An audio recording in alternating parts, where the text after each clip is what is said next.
Hey everyone, I'm joined today with Dylan Burns. I'm going to be interviewing him for my upcoming book about Ukraine. And Dylan here has a really interesting story. He was a live streamer, he did a lot of panels, hosted a lot of panels, hippy dippy. And then he went to Ukraine and decided to cover the war in person. So, how are you doing today, Dylan? Doing okay. I just released a new documentary, almost an hour long, on my main channel, about the use of Sumy as a launch pad for resistance, how they used the region, which borders to Russia, to launch their invasion into Kursk, how they used the region to bomb into Russia since 2023, what the effects of Sumy being a border region means, and what them making this gambit means for the people on the ground. We talked to some mayors and some villagers who live in frontline towns about how the violence has changed since Sumy has regained the war's attention due to its use as this launch pad.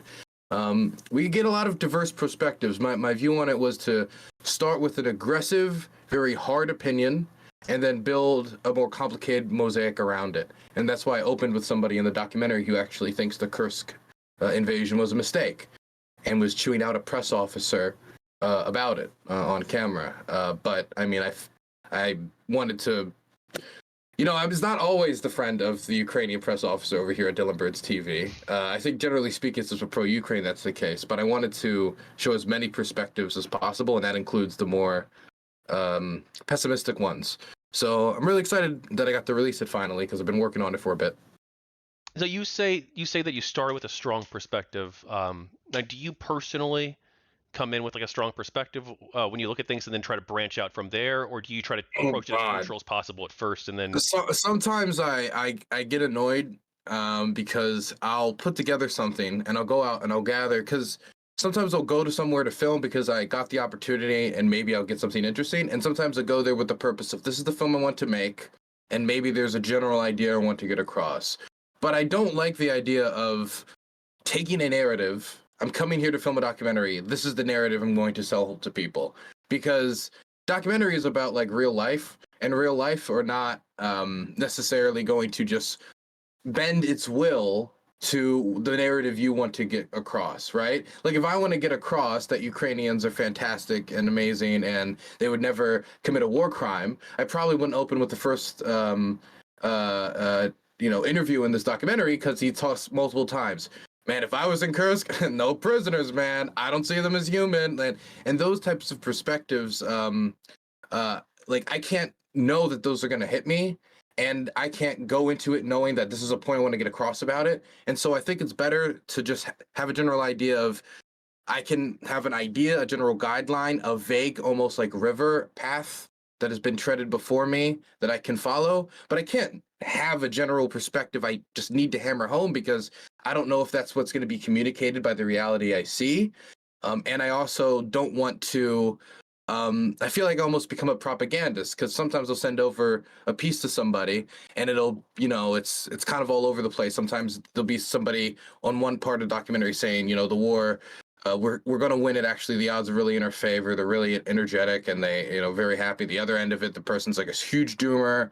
He's like, we need to end the war tomorrow. I can't do this anymore. My mind's breaking.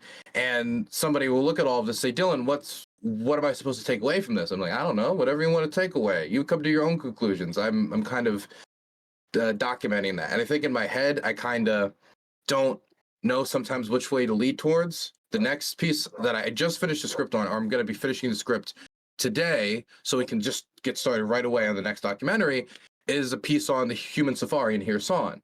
And on one hand, in my piece, I do it's very obvious that I'm biased against the people hunting civilians for sport.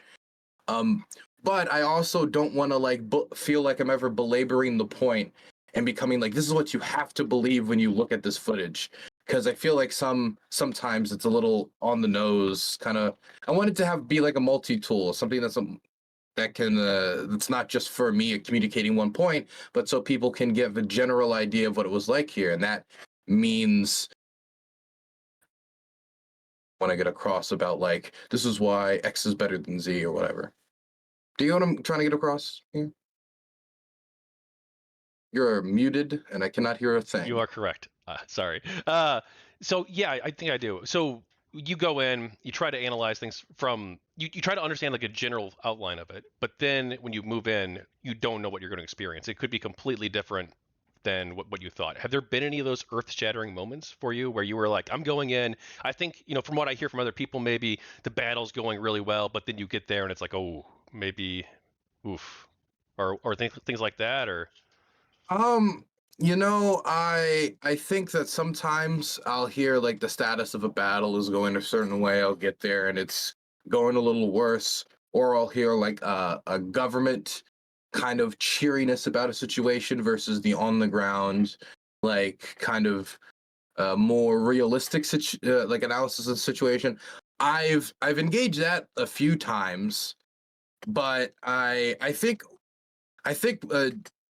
generally what my main point for what I was getting at before is I want to give people the tools to analyze history afterwards, and I'm fine letting them know my perspective. I think you can never take away your perspective. If I was to pretend that I didn't have a perspective, then I'd be lying. From the moment you choose the frame that you're shooting, your perspective is obvious because I've chosen that humans being hunting in Kherson is more important than covering whatever's going on in Cherkasy. I've chosen, like, that is Mhm. my bias coming in for whatever reason. I think that it's probably good bias. I think it's an important story, but I think that for me, it's like I can tell you what I think the same way that a uh, poli sci teacher tells you what they think. They'll give you maybe like, oh yeah, this is my perspective, but let me tell you all the other perspectives. Let me give you the bigger mosaic here about society, and then you can come to your own conclusion. Because who knows if I'm right? I mean, I'm a 23-year-old from Maryland. What I don't know everything about the world. I just hope I can help people understand a little bit better. Yeah, I try to take I think a similar approach with my work. I'm still like relatively new in the space, you probably know. But I try to approach like things like I'm studying the Gamergate topic. We don't have to get lost in that at all. But Hmm. Are you I'm pro studying. or against women? Well, I'm pro women and I'm pro Gamergate. Gotcha. Yeah, I've interviewed over 70 people on both sides, but that's not the topic today. But I've tried to like approach it like So neutrally you're as I like a could. pro Biden J6er. I There's a few of those who have flipped. no, I think I don't. Gamergate was about ethics in games journalism. If you Of disagree, course. if Of you course. And disagree, don't let those whores say otherwise. Just fucking with you, man. yeah, I'm sorry. so you obviously were a streamer who hosted a lot of panels, did events like that, and then you transitioned more towards well, doing real life coverage of real events, the war. Yeah. What was that transition like, and what made you want to make that major life decision? Oh God.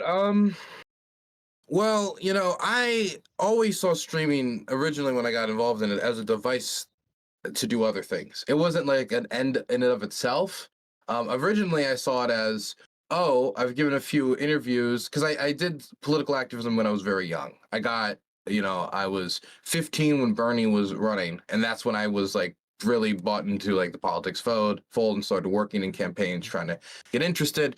And that was also when my mother was I was learning more about the situation that led to my mother's homelessness, and it was I don't want to say radicalizing me, but making me think poverty is bad. Okay, the controversial opinion.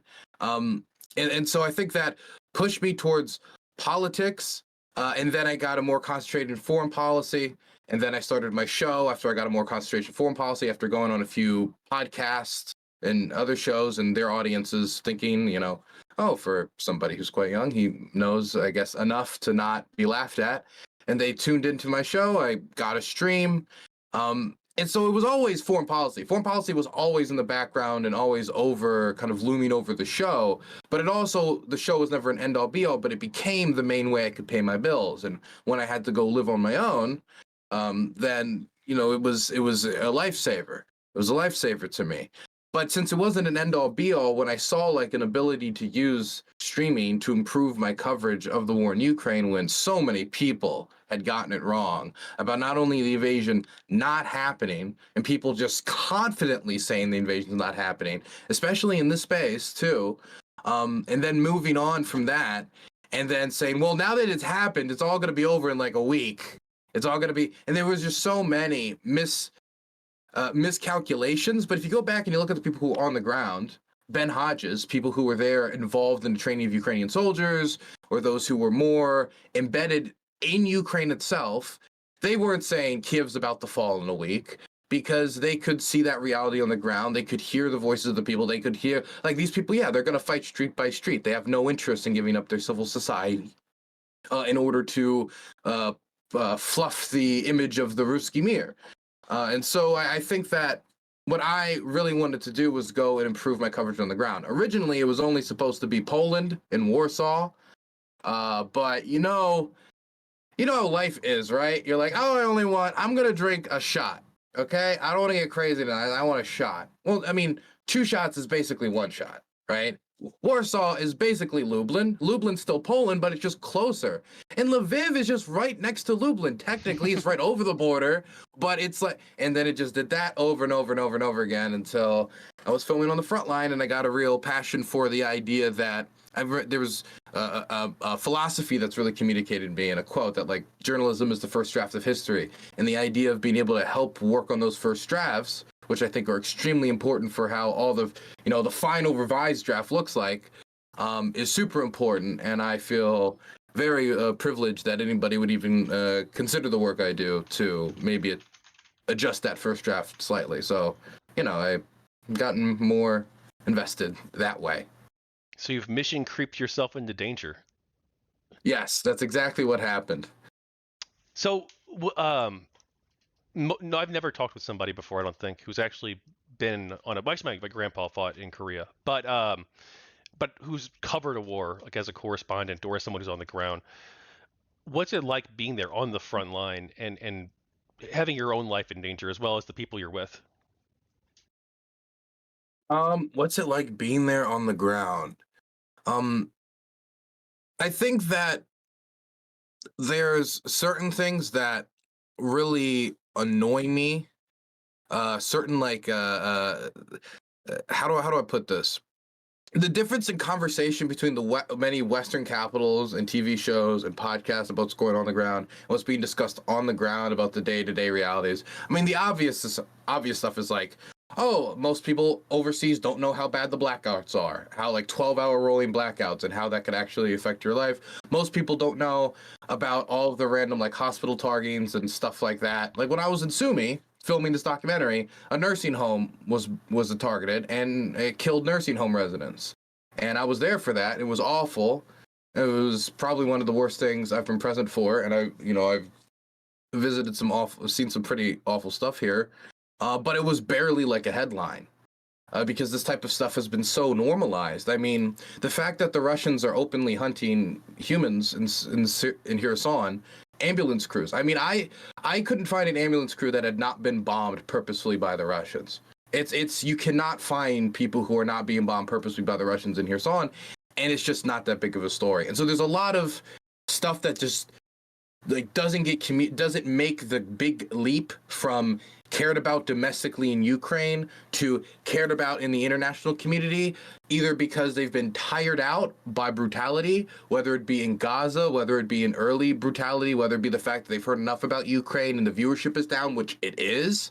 The viewership for Ukraine coverage is down. It's been down ever since Gaza, ever since the war in Gaza started. But I mean, it's not getting that same amount of attention. So I think that's one thing that I think really changed. Because when I was going overseas and I was talking about this, it's like when I'm hearing, like, conversations on forgiveness the same day where, like, apartment blocks are collapsing in on children and hospitals are being bombed, I think there's, like, a disconnect about exactly what type of war this is. This is like a war.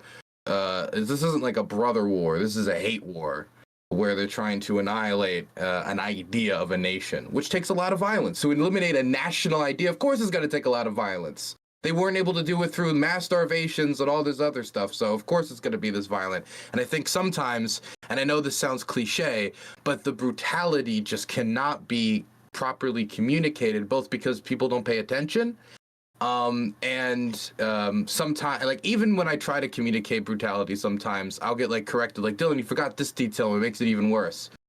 So I think that that's definitely something that is different. Is just the on-the-ground acknowledgement of brutality is unavoidable, whereas in the international press away from Ukraine, you can kind of ignore it and just kind of look at it like a chess game, which many have chosen to do. Besides that, I guess the other thing, I don't count the Ukrainians out as much as some other people might. When people talk about like imminent collapse, I get really fucking annoyed because there's no imminent collapse happening in Russia. There's no imminent collapse happening in Ukraine. And imminent collapse has been happening for the last 3 years. And it's going to be imminently collapsing tomorrow and the next day as well, I guess. So I think all these like kind of doomsday predictions, it's very easy for me to just like look outside. Doesn't look like it's collapsing and then close it. And so that's also very useful. But also understanding the local perspective has probably been the biggest help for me. Understanding, like, for example, why would somebody be angry about having to speak Russian for one interview? Why would Zelensky? It's one interview, right? I was going to ask you about that later. We can talk about it now if you want, but. Well, would you take whatever pace you want? Take whatever speed you want. What do you think Russia's war aims are? Oh gosh. I mean, when you say that, do you mean what they would be willing to maybe take in a bad situation, or what if they could have their way originally versus now? Like, I'll try to answer it in layers, okay? Both, I guess. Yeah, because I know it's being a kind of nitpicky here, but it's important because they're all very different answers. If we're talking about what the Russians thought they could get away with at the start of this war, we're talking about the complete subjugation of Ukrainian sovereignty. That means either Ukraine does not exist or Ukraine exists as an extension of Russia. And the reason I say that's the goal, and I still think that's the goal, and if Putin can do that 10 years from now, 5 years from now, that's a goal he wants. You need to go through the gates of Kiev in order to rebuild any of Catherine's empire. And so I think that there is a certain amount of just basic reconquista, and we deserve this land, and we own this land, and therefore we're going to take this land because he sees it as an extension of Russia, ideologically. And so while many people talk about the chess first or like NATO expansion, I will start with the fact that Putin has wrote essays, Putin has made speeches, Putin has made very clear Ukraine does not exist, and if it does exist, it can only exist as an extension of Russia. And currently it is not existing as an extension of Russia, therefore it cannot exist. And so I believe that that is still their goal. Because, I mean, you could even go back to the war in Chechnya, and the Chechen leader at the time was saying that, the Russian Empire would truly tremble when the Ukrainians awake, because we're just like a nation of a few million. They're a nation of 44 million. And that, I think that fear of the Ukrainians not only, pushing them off in this way with war, but also gaining a certain amount of civil liberties that could translate across national borders because people have family and they make calls and they speak the same language. If you can look across your border and see a better developed civil society with a higher living standard, it's going to be a difficulty. And I think that Putin also, and this is me going more out on a limb, on the first one I'm confident, this one I'm a little less so, but I'm just giving my thoughts. I think he also did not want that. I think that the further he keeps that away from him, out of Belarus, out of Ukraine, out of the Ruski Mir, the harder it is for that to spread throughout the rest of the Ruski Mir. One domino falls, the next domino falls. And so I think that was another goal. I think there's, of course, the normal, usually mentioned strategic reasons. Thank you. Strategic reasons about, the Russians wanting to have deeper access into like more production capacity against NATO, more production capacity against any country that they go to bats with. But that point's usually belabored on a lot. So I wanted to focus on the fact that I do think it is ideological. I think so. As of right now, what their goals are versus what they were going for at the beginning, which I don't think is achievable. I think if they could get what they wanted at the start, they would. But I think they're trying to get as much land as they can, demilitarize Ukraine as much as possible, make sure that security infrastructure is not properly established that could prevent them from continuing to interfere within Ukraine with invasions, and either set themselves up for the next one or make sure Ukraine's not prepared for the next one. So, that type of stuff, like not only like hurting Ukraine's military as much as possible, but limiting the amount of tanks they can build, limiting the amount of artillery guns they can build, which was part of the Istanbul framework. I have yet to see anything that has suggested to me that the goals that the Russians are pushing for are that different than the Istanbul framework. In fact, every time they talk about talks, they say we need to build upon the Istanbul framework, which is generally this outline. I'm not I'm not familiar with the Istanbul framework. We can explain that briefly if you want, but I want to ask you Sure. too about Yeah. so is it your perception then that Russia, even if there's a peace deal in the next like few months, let's say, or year, that Russia will try again in 5-10 years or something like that? I mean, it's hard to 100% say because number one, where well, sorry, what was the? Can you ask me the? You Oh, asked me the Istanbul because framework, and I'll then if there's peace oh yeah, the now. Istanbul framework was in March. There was efforts to like negotiate between the two sides because the Ukrainians didn't know how powerful the Russians were, and the Russians were pushing as hard as possible early on. But the Russians also were like, "Fuck, this is not going exactly how we wanted. So maybe if we could just get them to give it to us through talks, it'd probably be easier than losing a bunch of men doing this." And so they talked, and the general framework would have meant the annexation of the Donbass, so Kramatorsk, Slovansk, all these places that they still don't control. Annexation of Crimea, guarantee of no NATO membership, so they would not only be giving up the idea of joining the defense pact, but they would also be giving up the leverage of giving that up for example, the return of their land in some future negotiation or something like that some people have proposed. And also demilitarization, meaning that the Ukrainian armed forces would be like 1/5 the size they were at the start of the war, which is still smaller than what it is now. And under the conditions where they have to keep like 1/5 of the soldiers, like I don't know, it was like 1/3 of the artillery guns. It was all different limitations on all of the necessary components to fight the Russian army. Were purposely handicapped. The Russians didn't have any restraints on them, of course.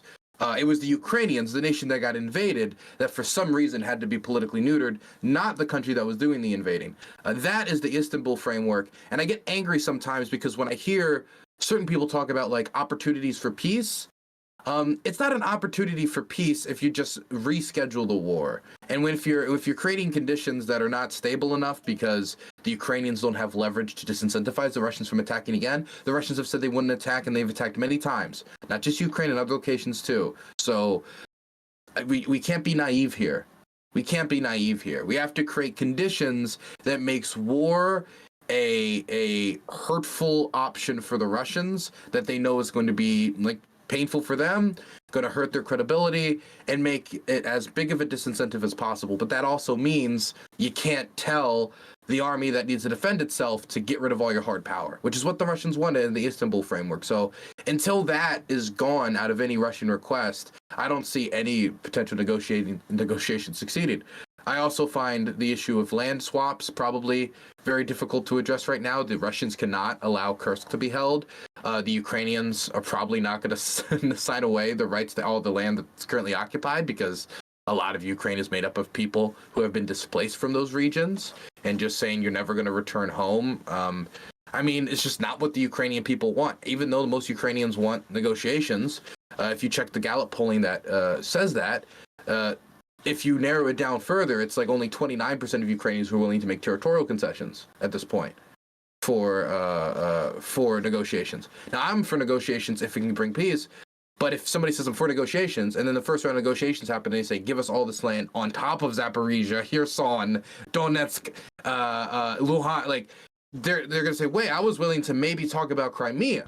And now all of a sudden you're taking land that you don't even currently hold on to, land where you're doing the human safari. That's why I'm very skeptical about the success of negotiations, particularly right now, because these positions are so distant from each other. And the path of least resistance for the Russians would be just trying to continue along the track they're on right now and see if they can get their Western allies to break, which has been the strategy ever since the invasion went sour. And now with Trump in, they might think that they can wait it out a bit. And the administration certainly has sent mixed signals. Yes, I did want to ask you about that. I want to ask you about recent developments. So obviously there was the 2024 presidential election. Full disclosure, I was a canvasser for the Democratic Party. What do you think about the election and how this could shape the future of the war? I think, Trump's really going to make America great again. I think that he really got the, no. I, on one hand, Trump, in and of itself, is accepting an amount of chaos because of the way that he either doesn't have experience in the field he's talking about or working in, or because of the just type of decision making he makes in personality-based diplomacy. A perfect storm example of this would be the example in Syria, where in the middle of the night, without talking to his advisors, he was convinced by Erdogan in a phone call to pull out of northeastern Syria, even though, now look, whatever your perspective is on it, he didn't ask his staff. I'm pro-Kurds, but hey, the Shia Crescent, like, is it important that we have this to stop the flow of weapons to Lebanon?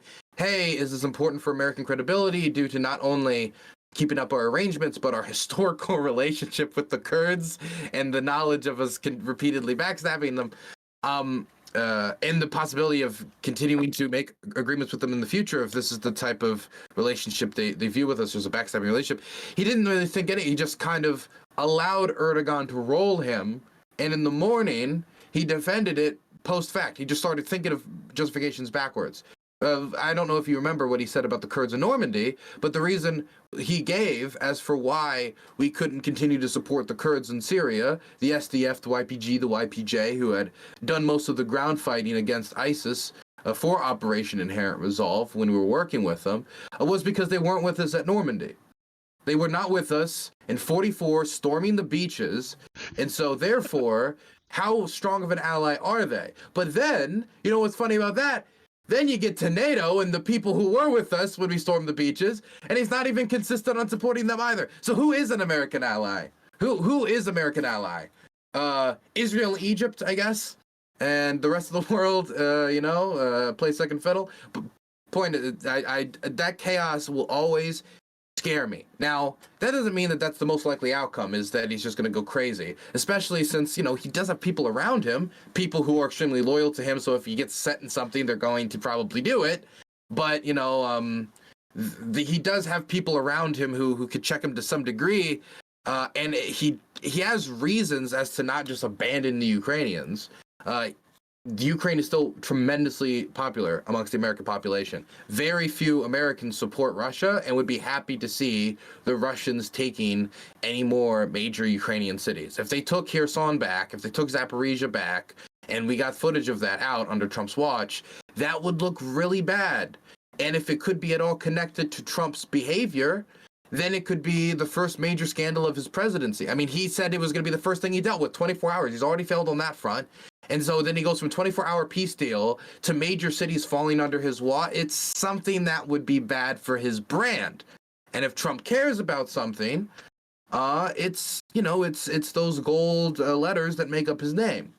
So I think that you could both pitch it from that angle, and you could also pitch it from an angle of what could the Ukrainians offer to him or the United States with resource rights? What could they offer him in the United States when it comes to, for example, one rumor was the replacement of American troops on their bases with Ukrainian. Now, in some instances, I don't think that would be very smart, because the purpose is that they're American troops, that there's 50 American troops here to prove that we give a commitment, and that we're kind of putting we're putting our eggs in the basket, so to speak, so that if, somebody rattles that basket, they're shaking American eggs and breaking American eggs. That's the point. But for some instances, it could maybe help a president who very much wants to pull back from Europe and concentrate on the Pacific, because they're like China hawks, like Elbridge Colby or whatever. Point is, yeah, I think I've said enough. If you had any follow-ups. Yeah, I did want to ask you about President Trump's recent statements with Fox News. So he recently talked about how Ukraine shouldn't have fought back because Russia is bigger and they have 30,000 tanks, whereas Ukraine doesn't have that many, quote, army tanks, unquote. And Russia doesn't have those many army tanks anymore anyway. I think they've lost more than half of them. So, I mean, that data's out of date. And he also says that Zelensky's not an angel. Do you have any thoughts on this? I watched this. Actually, I know the quote you're talking about. I mean, look, he's a fucking Neanderthal. You can put that in the book. He's not somebody who understands the details of Russo-Ukrainian affairs and is having an advisor give him advice, and that he then filters through, like, well, geopolitically, I'm sure he has people whisper stuff in his ear. and that affects his commentary to some degree. He's getting briefings, and if Tulsi Gabbard gets sworn in, Tulsi Gabbard's intelligence briefings will be the ones that will be swaying him. But he doesn't understand like the history of the Donbass. He doesn't understand like the history of like if we just called the Donbass rebels illegals sent by the FSB, then maybe it'd be a little different. Maybe he'd understand something. But he doesn't understand what happened in 2014 all that much. I don't think he understands like Euromaidan or has any like kind of political commitment to not only Ukrainian sovereignty or Ukrainian political freedom, but like knowledge of all of the events that led up to this place. Like the idea of like Zelensky shouldn't have fought. What does that mean? Because does it mean he shouldn't have fought initially? So he shouldn't have done the thing that gave him all of the leverage he currently has in the first place?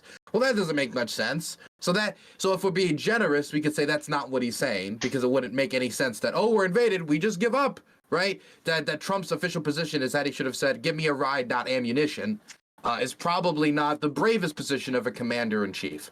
But if you wanted to maybe be more charitable and say, well, no, it's not that he shouldn't initially fought. It's that when negotiations came back around again, he should have ended it there because he understands that Ukraine's, Russia's, the biggest country on the planet. What you gonna do?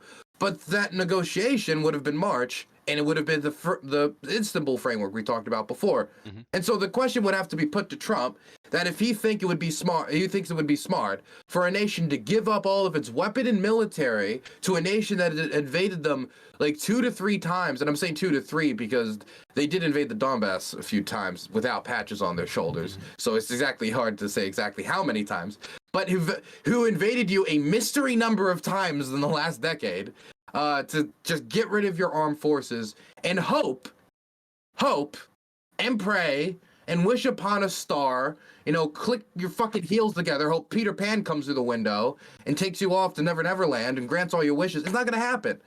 So I don't think it's wise. I don't think his advisors would agree with it. I think it's something he's shooting off the hip almost to be like, see, they're both bad, so I can kind of be like finagle them a bit, or see, they're both bad, so maybe Putin, if he sees this, will see me signaling one. I don't know what logic went through his head, but there's no moral thinking behind the idea that he shouldn't have fought. There's no like negotiation thinking that he shouldn't have fought, unless he legitimately thinks that Ukraine demilitarizing itself and giving up land that it still holds on to right now would have been a better alternative than continuing to resist when you would still have physical force to resist yourself in the future. I mean, not resist myself, but resist anyone aggressing upon you. So I think it's just Trump's usual bullshit. Now, whether or not this is going to end up like affecting policy or not depends on the amount of back scratching we can see.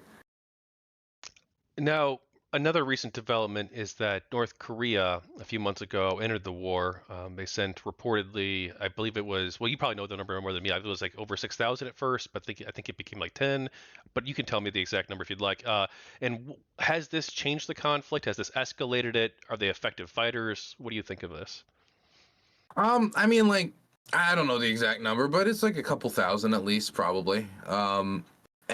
So the situation with North Korea, to be blunt, the soldiers are actually a very small part of North Korea's support structure. In fact, I would say that while it is useful, it is not the most significant on-battlefield contribution the North Koreans have made.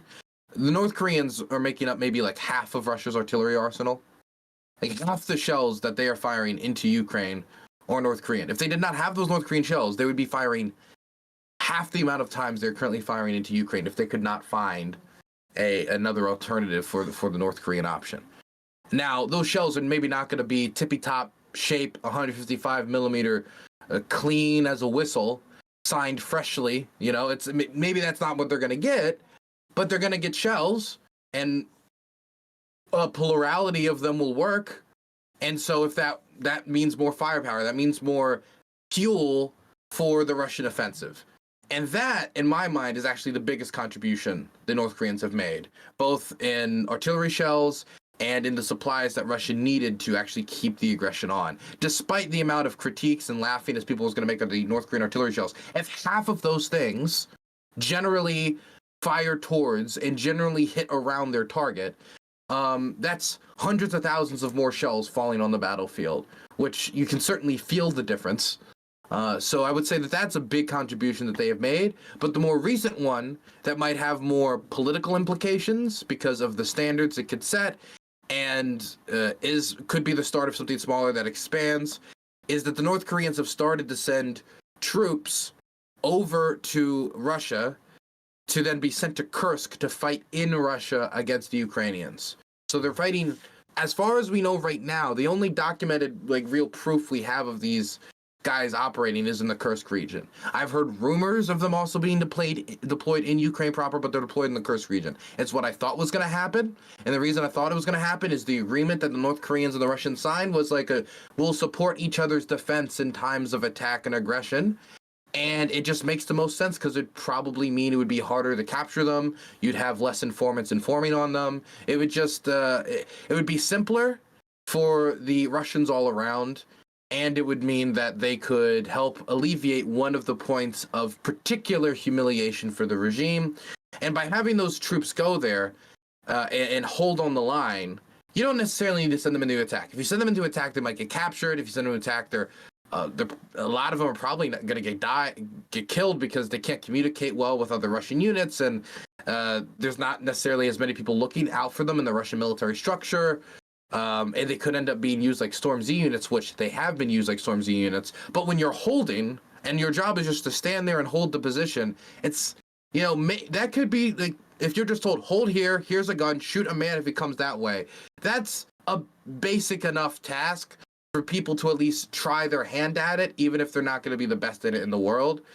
And because the manpower differential is so big between the Ukrainians and the Russians right now, and it's having such an impact, these amount of troops, while it won't have a big strategic impact across the whole battlefield, it could have a small local tactical impact in the Kursk region for freeing up other Russian soldiers to go on the attack, or as we've seen recently, they go on the attack themselves. Not to mention, like, the North Koreans can always expand this. I'm sure they're getting something in return for it, whether it's technology sharing in order to help them target their long-range missiles more, whether it's, goats. Like, it could be anything. Stuff to just like alleviate the hunger. And so this is something that also could expand, and if it's seen as a successful project, the North Koreans might even, depending upon the Russian continued need for them, could possibly try to throw them at other locations as well. For example, maybe in Ukraine itself, or after the completion of the war, maybe Moldova. I mean, I don't know. Of course, this is like me completely speculating the future, but my point being is that if they think it was successful and it worked and it was a good idea, they're more likely to do it again come a future conflict. Now, when I was talking with Ukrainian Anna, she talked about how it was recently acknowledged by the international community that China has not been a neutral broker. Oh, I don't one remember last which second. You wanted me to ask you asked me how good the soldiers are, right? Yeah. Honestly, they're not bad from what I've seen. These seem to be people who are motivated. Maybe they're people who have probably, like, the guys they're serving with are guys that might have served with their whole life, like 15 years in North Korean armed forces. They're probably motivated to not see their buddy fucking Kim blow up. And so, the drone comes in and they just shoot their friend. Honestly, what I've seen Obviously, is I've seen sad someone died. I've seen something not like that, but I've seen something like where one North Korean acts as bait for a drone as the other two try to hunt it, and they hide in a bush, wait for the drone to come hunt the first one as they're running, and they jump out of the bush and shoot down the drone. Like, really interesting, like, counter drone tactics that I'm seeing these North Koreans try, because they do not have proper training on drones. They've been taken from fucking 1953, right at the end of the fucking Korean War, and then have been deployed, and here's the world of TikTok and FPVs. Have fun. That's what's happened. And so a lot of them have really gotten hammered hard by the drones. And the Ukrainian drone pilots do talk a lot about like almost like keeping score about like how many North Koreans they can get, like, because they haven't really dealt with this type of warfare. And the North Koreans are not getting a lot of retraining in Russia, like a few weeks, like probably like 2 weeks, honestly. And that's not a lot to really train you on drones, especially if you also need to learn like some amount of rudimentary Russian. You need to do maybe some refresher courses on using rifles and stuff like that. You might need to train on like Russian equipment. There's so much stuff that as a foreign soldier coming into the Russian service for the first time, who doesn't even know the language, that they're going to have to train you on, that like they just don't have enough time to train them properly. And so they not only have to deal with jumping out of like a different world and time almost, but they have to deal with it with very little training. But given the circumstances, like they seem to be trying their best to struggle to survive. That's all war is, surviving. And I mean, if you continue to do it, you'll continue to improve. And so I would think with time they'll probably continue to improve. Yeah, thank you. But I also wonder if this was a different battlefield. If this was, they had to do infiltration operations and not like Storm Z assaults, I think maybe they'd perform better, because these could, and this is all rumor, we don't know exactly who is who, but I've heard something about them possibly being the type of units like light infantry that would infiltrate behind South Korean lines in the event of a war to try to like cause chaos. And if that's what you're trained to do, is do light infantry work, and then you've just got to storm an infantry position as everyone sees you. Your whole point is to be undiscovered, go behind enemy lines, and now you're given orders to go into the field of 20 FPV cameras and see if you can get across it. As if it's, you ever play those games in high school where you had one kid on one side, some kids on the other side of the gym, and then you run through the middle as they throw dodgeballs at you? Yeah, actually, I think so. Mm-hmm. It's like that. They have to do that across an open field, but with FPVs. Thank you for expanding on that. I think it's interesting. We don't know very much about North Korea at all, it seems, in the West. So any amount of information is interesting. I believe they're in Asia. What do you know of China's involvement in the war and their potential support for Russia? I mean, I know that they have, I mean, when we talk about like their support for Russia, they are not, as far as I know, sending them weapons. There have been instances of individual Chinese companies, maybe like, oh, they mark something as hunting rifles, but they're not hunting rifles. They're like shotguns being used to do anti-drone tech. And you can find like individual small instances like that. I also do know that there are instances like for example, drones that have been exposed, like for secret drone programs that Chinese companies had with the Russians. But honestly, like, it might not even be that the Russians desperately want the Chinese want the Russians to perform so well, and that's why they're doing these, secret drone programs. 1 second, I'm hacking my pipe. It could be just frankly that the Chinese are so fucking dominant right now in drones. I mean, everything, when I'm in Ukraine, it's all Chinese shit. It's very rare that I see like, oh, this is a Polish, when I do, and when I'm talking about like the FPV, Mavic, those style drones, it's all like the Chinese are king. And so if you want to stay king and you want to continue to expand what is now very clearly a burgeoning industry that you just thought was commercial, but is now being proven clearly to you that these DJIs have military implications. What do you want that production in America? Do you want that production in France, or do you want that production in China?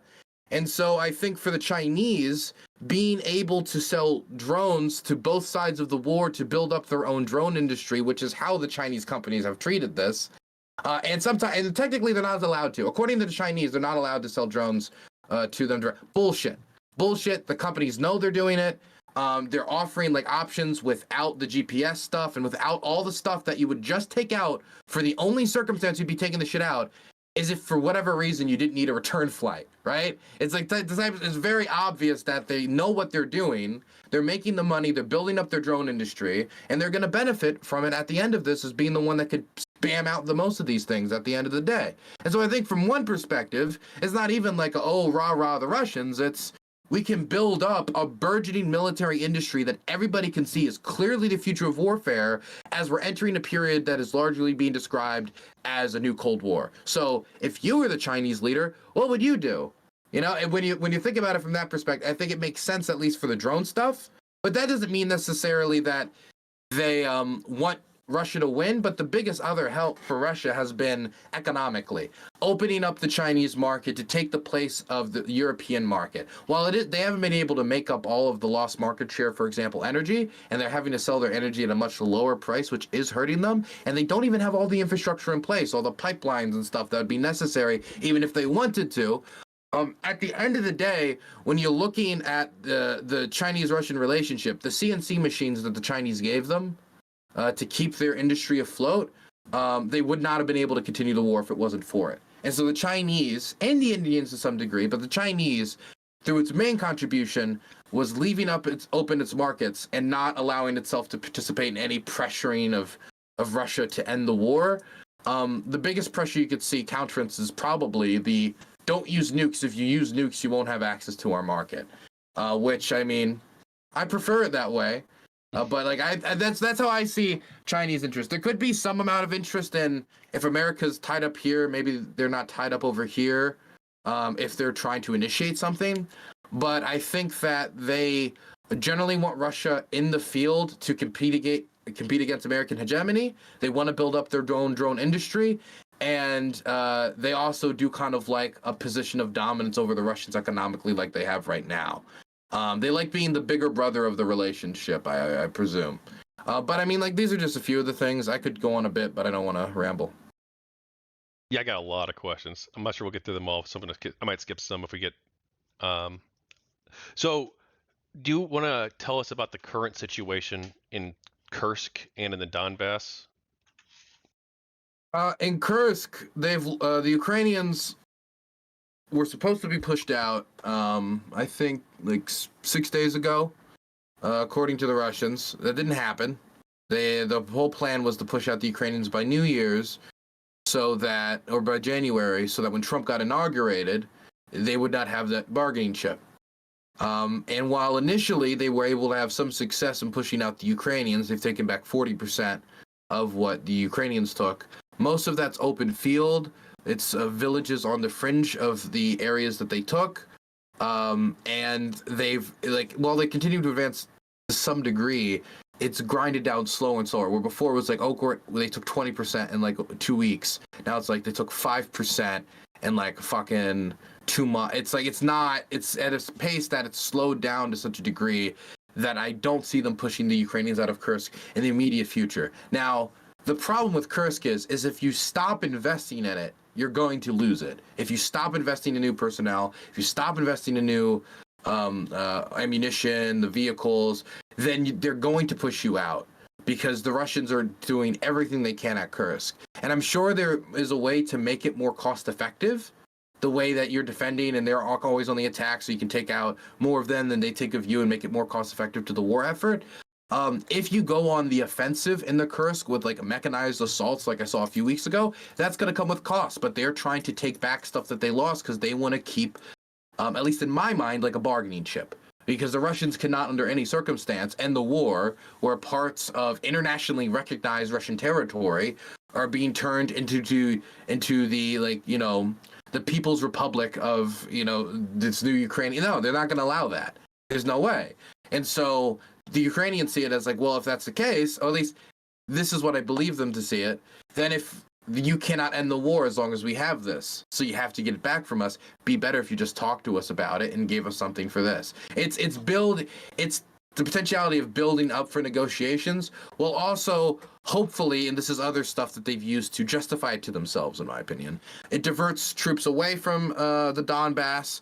It, makes the Russians have to spread up their troops all across the front, all across their border, because they're scared of future incursions, and so that means people are doing border patrol work when they could have been doing assault work, and which is actually I do think a positive. And so that's the current situation in Kursk. If the investment lowers because they need those resources elsewhere, the Ukrainians, for example, to stabilize the situation that is deteriorating around Vasilino-Vasilka, or the ever deteriorating situation around Toretsk, which I mean is so bad it's getting to the point where people are like, has the city fallen yet? Has the city fallen yet? Then the situation obviously can get worse quick. And in fact, probably from the Ukrainian perspective, they even see it as they probably need to get more manpower over there. But then you get over to Pokrovsk and, into the Donetsk region, and southern Donetsk is currently in its last stand. you know, it's I think it's like Constantinople is like the last real holdout in southern Donetsk. I was filming like civilian evacuations from there.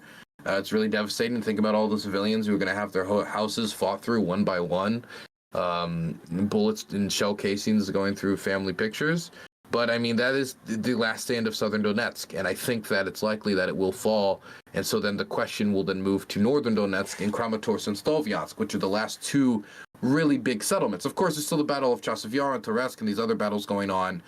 But I mean, these are the last two, and I think Konstantinivka, the last 2 to 3 like settlements that is not unscarred by the war, but is far enough away from the front line that people can try to live there and pretend that it's normal somewhat, even though you still can't really. Whereas if the war starts to get closer, we're talking about the last battle for Donetsk.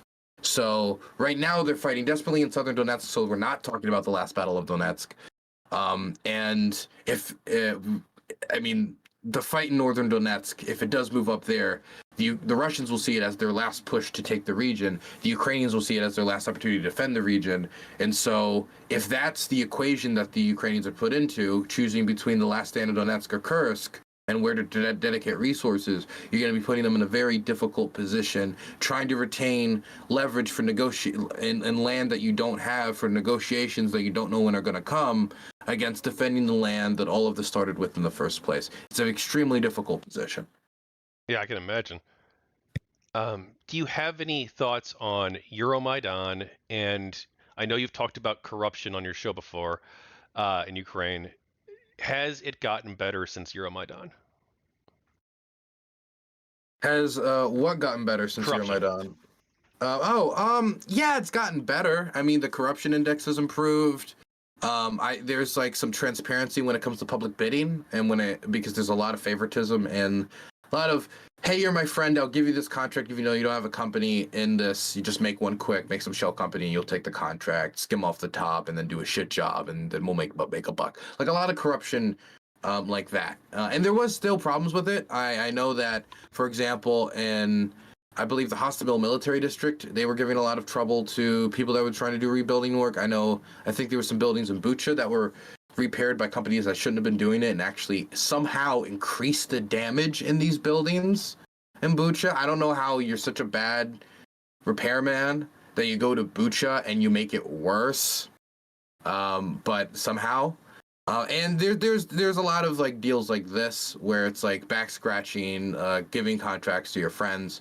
That's still a problem. There's problems of corruption where people pay for like sick sheets so they don't have to go serve in the armed forces. That's something that's not only bad, but is also something that pulls on social cohesion because people don't like the idea of the rich kids get go away while the poor kids have to go fight, of course.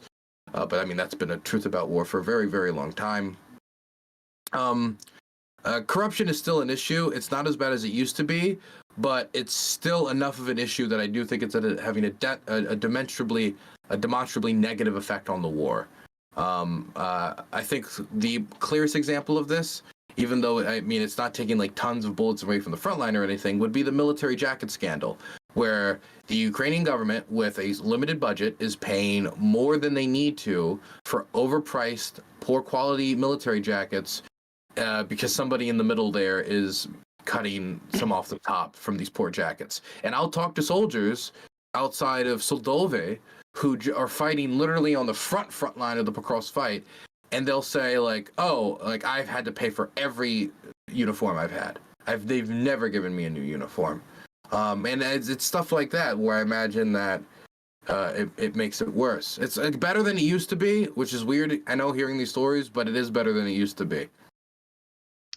And in Euromaidan, this is a moment where I think you and I are probably in agreement. But there's people out there, they say, look, there's that Victoria Nuland conversation where I don't know all the details, but I believe she basically said that if Ukraine becomes a democracy, that's good for us, basically along those lines. And some people perceive that as being, well, America's taking sides. They're not neutral on Ukraine. They supported They Why the supported. fuck do we need to be neutral? I don't understand that. I don't know. We weren't neutral since they signed over their atomic weapons. We and the Russians agreed to not be neutral in the issue of Ukrainian sovereignty at the end of the Cold War. We agreed that we would put aside our neutrality and say if anybody comes and screws with Ukraine's, comes in here and invades them and conquers them and does all this stuff, then we're gonna violates the territorial sovereignty. We're gonna come and support them. So when someone says be neutral, we agreed not to be neutral. We agreed to take a side in the exact situation like this. So when someone says be neutral, the Russians should be neutral. They should be neutral in the opposite direction. They're just the ones causing the problem. They made a commitment in one way, violated the commitment, and then we're being yelled at for fulfilling our commitment. Yeah, I don't think we disagree. But when we I try talk to about play like both sides. stop treating the Ukrainian people like fucking children. And it's not that Big Daddy Uncle Sam came over and said protest, and so like I guess it's time to protest. I heard that or Ariana Grande wants us to protest. America, no, they had horrible corruption. They had horrible police brutality through the student against the student movement and the Automaidan. They had to deal with the Tutushki, which were literal hired gangs who were paid to go unleash violence against them. Imagine the scandal if Joe Biden hired Crips and Bloods to go take batons and start trouble with Trump protests. It would be ridiculous. And it's not Trump. It's not even a partisan. It is a general movement towards European integration. But Yanukovych promised on the campaign trail to go through with the association agreement he pulled out of. So it's also a protest against a politician lying. Can anybody sympathize with that around the world? And going back on his promises. Very relatable. Very easy to understand how the Ukrainians would be angry in a situation where a politician lies, goes back on his promise, and then when you get angry at him, he decides that he's going to beat up your kids and then hire a gang to take care of anybody else that comes over to protest it. Before, once the protest gets too out of control because people don't like that, maybe he'll just outlaw protesting altogether. And then, look, if you are living in a society and that is what's developing, right? And of course, there's other factors as well, but it's very easy to see people saying, fuck this, especially in the greater context of the socioeconomic position in Ukraine's history with Russia and how Russia was strong-arming them throughout that entire process. It makes sense that they would ask for change or maybe go take change. So the idea that it was John McCain handing out cookies or Victoria Nuland's phone call and choice, we would have found some better sign or signal or evidence that there was something involved, I would imagine. And it just makes too much clear sense to me why, Ukrainians would be so upset under those conditions, that I find it insulting that people would think under those conditions they wouldn't be angry enough to take action.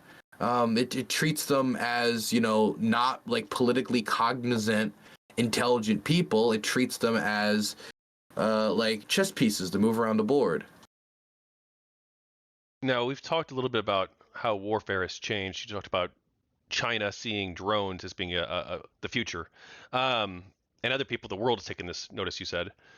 Mm-hmm. How has warfare changed, and what lessons do you think people should take away from that?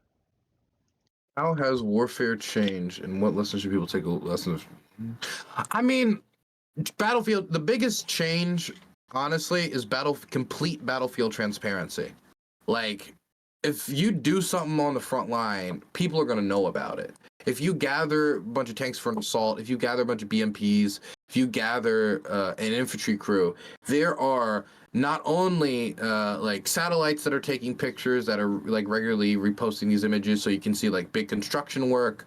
You've got informants. You've got Mavic drones all across the front line so they see any movement. It's a very transparent war where people it's really hard to gather a bunch of troops and do a surprise offensive and catch the enemy off guard. It's part of the reason why the Kursk offensive was so impressive and so startling and surprising, was because it's so much more difficult to do that in the 21st century. And the way they did it is by having their soldiers dress up in civilian clothing, kind of merge into the Sumy countryside and have all their vehicles hidden and slowly gather them up for training operations, right? And by having a pre-existing specter where the Russians thought that the Ukrainians were scared of their invasion, a possible second invasion into Sumy, allowed conditions to be created that they were able to exploit to invade. But those conditions are not usually created on the front line. You have to have the stars have to align in a way. And so most times on most sides of the front, everybody knows what's going on. Everybody can see what's going on. And it's really just a question if you have the resources in time and in place at the right moment. And if you can get the bomb to the enemy. It's not a problem of not knowing where the enemy is. While that does happen for brief moments when they're jumping between houses, more battlefield transparency than ever. That's the biggest change, absolutely. And of course, I mean, drones are a big change too, but we've already talked about that. So you talked about human rights. You talked earlier about how you were interviewing somebody and talking with them, and they expressed. Would it be possible for me to go get something to drink? Yeah, go ahead. Absolutely, go ahead. I want to grab some water too. More water. Thank you. Yeah.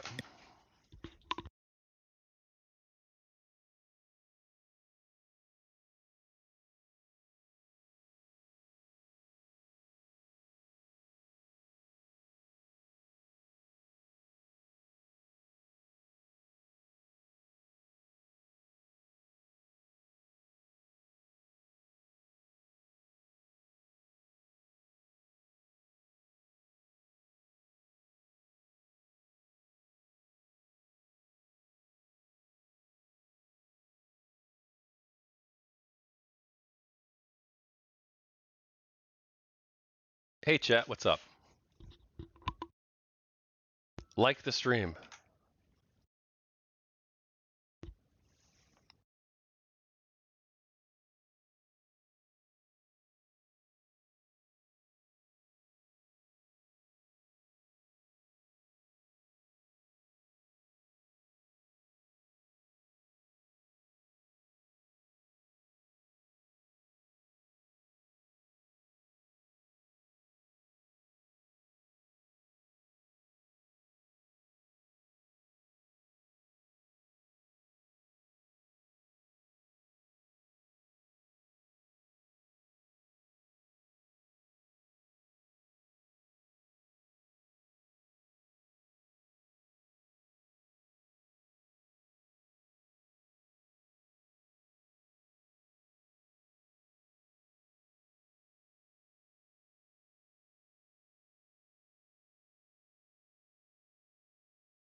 Oh, I already know about the Gonzalo Liro thing, Julius in chat.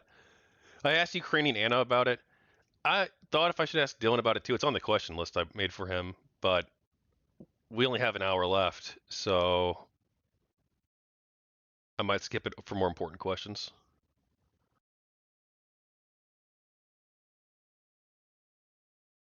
Plus, it's already covered in the book with Anna, so.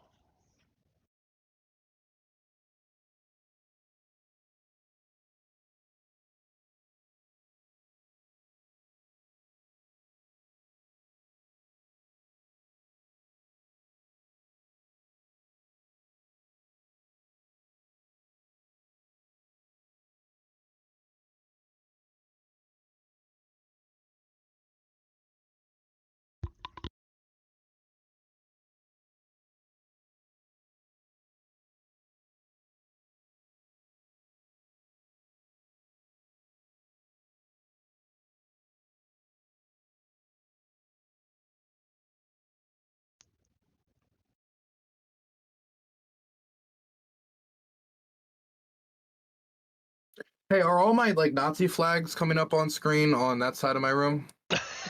No, they're not. No? Okay, good. You joined Azov? Oh, of course, of course. That's actually what this is all about. It just says, "I love racism" in Ukrainian, actually.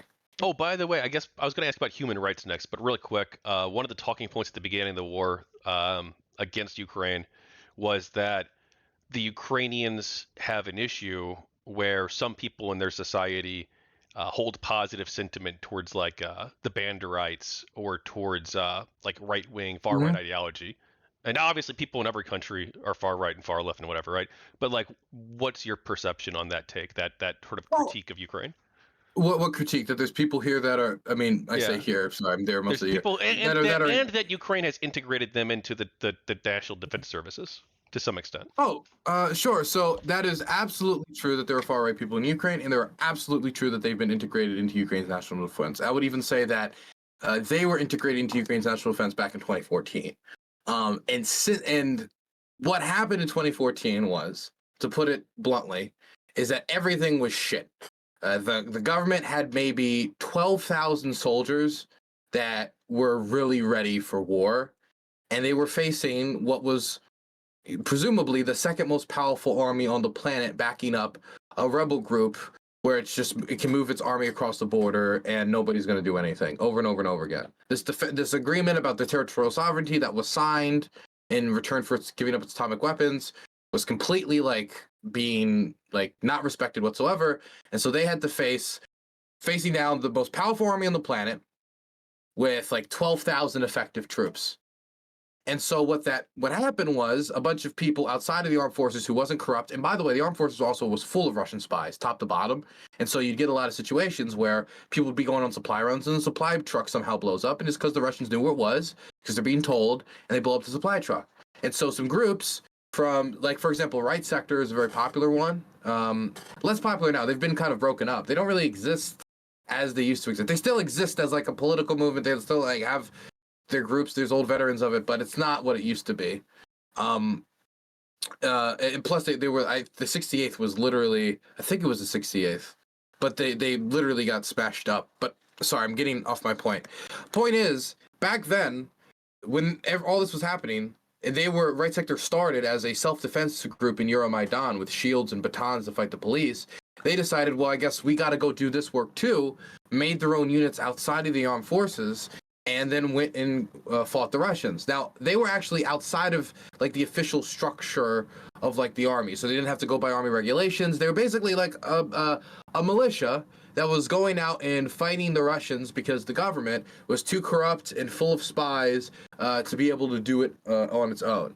And it is true that of those militias, while it wasn't just people like Right Sector, and a lot of people would just join whatever group was doing the fighting against the Russians. And if it was one of these militias, I mean, do you want to join the unit where your commander might be a spy that takes your paycheck? Or do you want to join the unit that you don't have to even wear the proper uniform? You can probably smoke whenever. And as long as you go out and you kill Ivan, right? At least from their perspective, right? And so they were able to attract a decent amount of people. And a lot of those that would be rejected from the official armed services because they got an injury or some other reason, they would go to these militias, and that would give more manpower to these groups. Now, over time, it is true that these groups, had leadership that expressed really disgusting views about race. The leader of this Third Assault Group, for example, the Third Assault Brigade, he's somebody who, they would call him White Father because he was, very much into white nationalism and the idea of fighting for white Ukrainians. And he is still in the armed forces. He says he's changed. He's turned over a new leaf. That's what you hear from a lot of these people, because the truth of the matter is, their movement was not popular in Ukraine. People were fine with them and happy to see them go fight and defend the country and do that. But nobody wants to see these street toughs or these people who descended from street toughs run the government. Nobody wants to see them manage the economy. Nobody wants to see them manage social policy. Nobody wants that. So they'll let them go fight for them, or at least this is the general Ukrainian perspective, but nobody's voting for them. I think Svoboda, which, I mean, it had its own people who went out in militias as well, and Right Sector had his own political party. All these groups, far-right groups, made an alliance in the last election. They couldn't even, clear the 5% threshold. I think Svoboda has a single MP out of 450 parliamentarians. So it is true that they went and joined the armed forces. A lot of those people are dead now. A lot of those people are retired because they fought for a fucking decade. Some of them are still around. But to be blunt, this is not a movement that is going to take over the country politically. The only real threat, not the only threat, but the thing that scares me the most, or the thing that would scare me the most, is the idea that these guys would take in some crazed loon from the United States, train him because they're looking for manpower, and then he learns stuff, comes back to America, and then does something crazy, right? Or does that anywhere, like And that tries type to of. shoot Trump, who he voted for. Yeah, they're like, I saw your Trump, coverage you of that. must support White Azov, and he fires the, it would he tries to shoot Trump, but the point would be that I would be kind of scared about the training of people who are more radical like that, but these I mean, that would be like a concern I had more in 2014, 2015. This is less of a concern I have right at this moment, and I see it as the country has now mobilized everyone, and so even in these groups that used to be like that, or I mean, are still a lot like that, but not as much as before, it's because they have to take regular people now. They can't just take the street toughs. They can't just take the racists or the people who are like ultra nationalists. They have to take Vladislav, who doesn't care about anything except the grain market prices. You know, they have to take those people. And so this idea of that kind of nationalist culture being watered down is something I've heard before from people in Kraken and some of these other groups who are like, you know, they're a little worried about the idea of like that nationalist culture going away. But I mean, like, that's inevitable if you bring in a bunch of people who either, to join the army, and then you bring all these unofficial militias into the army, then you put normal people outside of the nationalist movement. Not saying that like normal people, these freaks, but like, people who are not in that movement inside them is going to happen. So the movement got watered down in the military as more people from wider society got mobilized. But also, if you mobilize everyone, you mobilize everyone. That's true for the Russians. That's true for the Americans. It's also true for the United States during wars, too. We mobilized some people in the Klan and gave them rifles, had them march across Europe, and they came back. And so this is a concern in every war, the idea that if you're going to mobilize all the population, you're going to be training some people who like killing to do killing, Not saying that, like, right sector is going to just go do terror attacks randomly. They haven't done anything like that. But my point is, like, in every war, when you push everyone in the service, you're pushing everyone in the service. I did tell you I wanted to ask you about human rights, but I feel like we've already covered that a lot. Would you be okay with moving on to the next section, or is there more you would like to say about human rights? I think they're good. I think they're good too. Anti-war protests in Russia. Do you have any thoughts or advice for the Russian dissident movement, people trying to bring democracy to Russia and into the war? Oh God. Advice. Survive. Okay. You ever see that? Objective survive. Constantly over their head. Okay. Constantly, 24/7.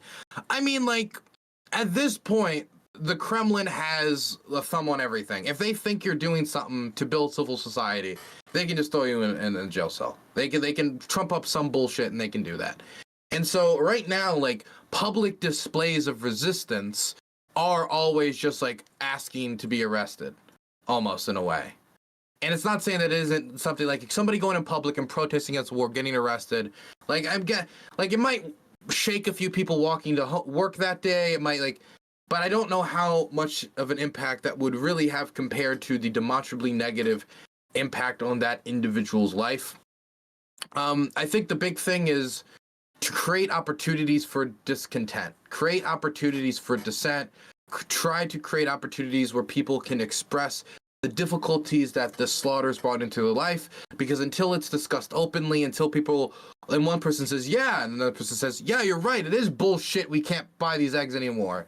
Then voices start to rise. And so, and I don't know how to describe, how do you create these opportunities? It's very vague, obviously, but what I'm saying is that you need to be able to see a crack, point at it, and press on it and say, what is this? Let's inspect it. Let's chip away at it. Why are there cracks here? Oh my gosh, the commercial banking sector is dead.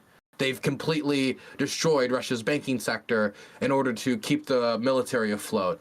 Holy shit, how are we going to get house loans? Holy shit, how are we going to, that would be the advice, is you got to push for something like that. But I mean, that's not that detailed because I have very little expectations. I have very little expectations because I think currently right now the Russian population is, while they're not excited about the state of the war, they might not be very energetic about the war. The majority of them, when polled, still support it. And even if they're answering like it's bullshit, I still think there's likely that it's still a plurality, that there's still enough to continue pushing on this war in Russia that the Kremlin feels comfortable not taking this negotiation opportunity by the reins. And so not only is it that the Russian public has not been able to push for an end of the war, Putin feels so comfortable in pushing on the war that now that Trump's offering an off-ramp, there's a possibility that the path of least resistance for them will be to just keep pushing on for another year anyway, which could lead to literally hundreds of thousands of more Russian casualties.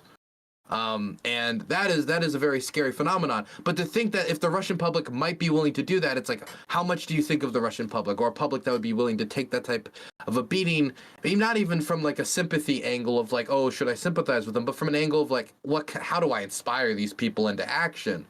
Zelensky expressed a lot of this in his Lex Friedman conversation, where he talked about how, doing the conversation in Russian in order to conversate, with the Russian public, he felt like in the first few weeks of the war, he would go to the New Year celebrations in Russia before the war, when he's still a celebrity, and he'd sing and he'd dance and he'd tell jokes, and Solovyev and all these other Russian propagandists who are calling for Ukrainian cities to be razed to the ground now would clap and cheer and smile at Zelensky, and he thought he knew the Russian people. And so at the start of the war, he made all these appeals to the Russian people again and again and again, please, please, please, and it didn't do shit. And so I think, well, I don't think that there's no reason to try, and I think there's good reason to try. I think radio, there's a reason why Radio Free Liberty was created. There's a reason why these types of things exist, to try to get information to people. Right now, it's like you can't really. The conditions have to be there for the Russian public to accept the truth. I can't force it on them. Okay, so what do you think of what do you think of the Lex Friedman interview? And can you steel man Vladimir Putin's decision to bomb ambulances? What do you mean steel man his position to bomb ambulances? I was joking about Lex's approach to a pilot. What do you think of the interview? Sorry. No, it's okay. We can always joke about bombing Ukrainian ambulances. Well, obviously, I think it's bad. I was just like, his whole thing is love. I'm fucking with you. Don't worry about it. I'm just fucking with you. So, I mean, I think the interview was good. I think Lex did, generally speaking, a pretty good job. I think that while some of the questions might be stupid, most of them weren't, but there were stupid questions. Stupid questions can still have a purpose. I asked something you might ask a stupid question and you didn't know it was a stupid question, and you can kind of finagle it to, well, I just wanted to show the perspective of, but they could give an interesting answer. For example, if someone's like, why can't you find a middle ground? When he first asked that question, I understand why that question's a little silly, to be like, you have two positions, just choose whatever in the middle and be done with it, right? These people have to live with this, and you're just gonna be like, oh, we gave your house away because it was the position in the middle. We undercut our economy. We gave, it's not, the best foundation for an agreement isn't that 50-50. Let's just put it, these numbers sound okay. It doesn't sound particularly fantastic. So giving Zelensky an opportunity to respond to something like that, I think, is good. But if he gives that response and he says, well, the problem isn't just finding the middle ground, because the middle ground between justice and injustice has still injustice.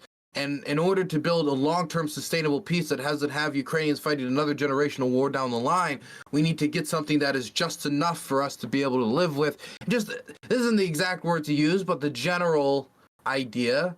And I think that answer is very interesting, and it means a question that in and of itself, if answered directly, might have not been that deep, or might have not gotten that much out of it. All of a sudden, I think, because it's been reframed in some way, you're opening people's perspective up to something they haven't seen before. Because it's not like Zelensky is going to actually settle the war in Lex Friedman's podcast, except that's what Lex Friedman thought he was going to fucking do. He thought he was going to settle the war on his podcast. He was going to be able to come up there like Mahatma Gandhi or something, or no, he'd be Jimmy Carter, and he'd be Egypt and Israel, and he'd hold them both up at Camp David, I guess, and they'd be making peace. Zelensky went on his program to offer a perspective of the war to a population that he sees largely getting audience captured by Tucker Carlson and audiences that are being offered a perspective of the war that's not including their perspective. He wants to go in there to offer their perspective. He's not going there to have Lex mediate an end to the war or to offer an end to the war on this specific public program. So I think that Lex's insistence that it become that led to questions that could have been good dumb being bad dumb. Where after Zelensky gives that deep answer, Zelensky just follows up like, okay, but you still need to find a middle ground, so attempt anyway. Why? Why would he? Of course he didn't attempt. What do you mean? So for me, I think most of the interview was good because it gave Zelensky, directed the conversation well. I think he's a good national spokesperson for telling the Ukrainian story, where most of the world has learned about the Ukrainian story for the first time through him. I think he's very good at that. I think he took the opportunity well, and 3.5 hours is a lot of time to work. And I think most of the questions were good, and I don't think Lex went into this with the intention of like making Zelensky look bad, but I think his insistence on making that show a peace envoy when my peace deal is not going to be interrupted mid program by Dollar Shave Club, okay? I think it was just a little. I think he bit off more than he could chew. Well, I'm glad he did it, and I do think you make an interesting. I think there is value in those weird out there questions. Where you're like, whoa, and then maybe you'll get something you've never expected, rather than just being the same interview every time, right? Yeah. So I nodded my head, but yes. what do you? I was looking at my phone. Sorry, I have a list of questions on there. What do you think of the media coverage of the war? Oh, I think of media coverage of the war. I think early on it was not great. I think that early on, this idea of like, I think they didn't have a lot of people on the ground, and so they relied on a lot of immediate local sources and had to play a lot of catch up. It was and I wish that there was more. There was some, but the big problem for me was always just like the people they would rely as the expert opinion, right? It's not that the people they were bringing on aren't experts. It's that like they don't have expertise in like if they're not on the ground, if they're not training the troops, if they're not with the troops, if they don't know their mentality, like they have information that they cannot know, and you need to go to other people to get that information, right? And to provide that information. And having somebody astute from Washington come here and tell you how the Ukrainians are going to fight, it's just not. I mean, it could be useful because they might know the numbers, they might know like statistics about weapon systems. But you need to know like the moral. You need the morale. You need to know the defensive geography on the ground in certain areas. You need to know how the Ukrainians are adapting, what communication is like on the ground. There's just so much information that it was just so chaotic at the time, and so much was kind of being lost that I think people undersold exactly how bad it was getting for the Russians. And when it got to a point where the Russians were clearly just in the shit and they didn't have a way out, I think it really took them a while to like properly register. Because I remember doing my show at the time and saying like in March, like, man, like people keep saying like they're gonna march on Kiev soon, they're gonna like make that big attack, but like it doesn't really look like they could. I mean, they're surrounded on all sides here. They're taking crazy casualties. I mean, they aren't even in the city of 3.5 million. And like, I am like trying to come to these conclusions. It doesn't make sense. Like, they keep saying they're going to enter, but how? If they're having this much trouble going through a fucking suburb, how are they going to get through a city of 3.5 million people if they can't get through a suburb of like 30,000? Like, just like on my face, it's like, I remember that Bill Burr joke. Like, oh, you're what? I don't fly a helicopter well. You don't think I'm a good helicopter pilot? Well, I'm not a helicopter expert, but when I see a helicopter upside down in a tree, I understand that something went wrong. And if the Russians can't enter Kiev, I understand that something went wrong. And so I think maybe there could have been an amount of faster adjustment. I think more investment in on the ground correspondence, working 24/7 would have probably been better. And I think that I wish that they highlighted more local voices, which some of them do, but some of them don't. Some of them decide to completely rely on like think tanks and such, or like think tank voices, as if they're just going to look at it from like an analyst perspective, but then they go to the same analysts who failed. Well, I was thinking of interviewing some think tank people for this project. You can interview think tank people. I'm not even saying they're bad. I'm just saying that there's an over reliance that I think led to people not being blindsided by the fact that Ukrainians are real almost, which is a weird thing to say out loud, but there really seemed to be almost like a holding of breath waiting to see if the Ukrainians would just collapse or just go over. And I understand if like military strength there's a question, but there did seem to be a certain amount of bought into this idea, well, the brotherly nations, the two peoples. I mean, you know, some might actually welcome with open, and it was just a complete misstep on its face. For example, I mean, I hate to always bash on Mearsheimer, but Mearsheimer said that they would never invade, but if they did, it'd be over instantly because the Ukrainians would basically immediately submit. Like, you, not only are you wrong, you decided to like open up like another hypothesis just to prove you would be wrong in the scenario where you admitted you were wrong. Like, oh, fine, I was wrong. They did invade, but no, you're wrong in that one too. Before you even open your mouth. That, like, why are we listening to those people? Why are those people even in the room? Like, I can understand bringing them in the room to explain, hey, why do you think you're so fucking stupid? And I hate to be mean. Like, why did you get this wrong so bad? But when you start continuing to bring them in the room like a personality, it's like when I see the failed campaign chairs and failed campaign managers going on CNN or Fox or wherever saying this is how they should run the campaign. I'm not going to listen to the Hillary Clinton campaign manager on how you should run a presidential campaign. That seems like a terrible idea. Why am I listening to John Mearsheimer on like how do you make peace in Ukraine or what's the best path forward for the? No, I'm not going to listen to the guy who got it wrong, probably more than anyone got it wrong. But I mean, that's a very specific instance. Where do you get your information about the war? Mostly visions. No, I'm sorry. I'm very not serious today. No, have It's fun with it. It's great. You know, just don't lie to me, right? Not that I think you would, but it's I for Ukraine, I have a certain amount of like. This sounds obviously this is not advice for everybody. I'll say what I do personally, and then I'll say what other people can do because there's two different pieces of advice. Personally, I have people in a lot of different military units who kind of tell me what's like the general status of what's going on in their area. Because I've just embedded with so many different units, like the 66th, and the 33rd, and all these different groups. And after time, I build up contacts. So if I ever need to know anything, I can just be like, either contact them or contact to my fixer, like, hey, can you go ask so and so how this unit's doing? I've heard this rumor about this. Can you go do that? And having that ability to do that is unbelievably valuable. I mean, I knew it would take a lot of work, and it did take a lot of work to just get like the little bit of that I do have, but it is unbelievably valuable. So I mean, like, it's always, if you have family in LA, you probably know more about what's going on in LA right now because they're chippering in your ear. It's the same principle. So I think outside of that, what I like Kiev Independent for Kiev-based news. I think that they write very easy, very simple to understand reports for an English audience, and they're not oligarch controlled, which is a problem in Ukraine.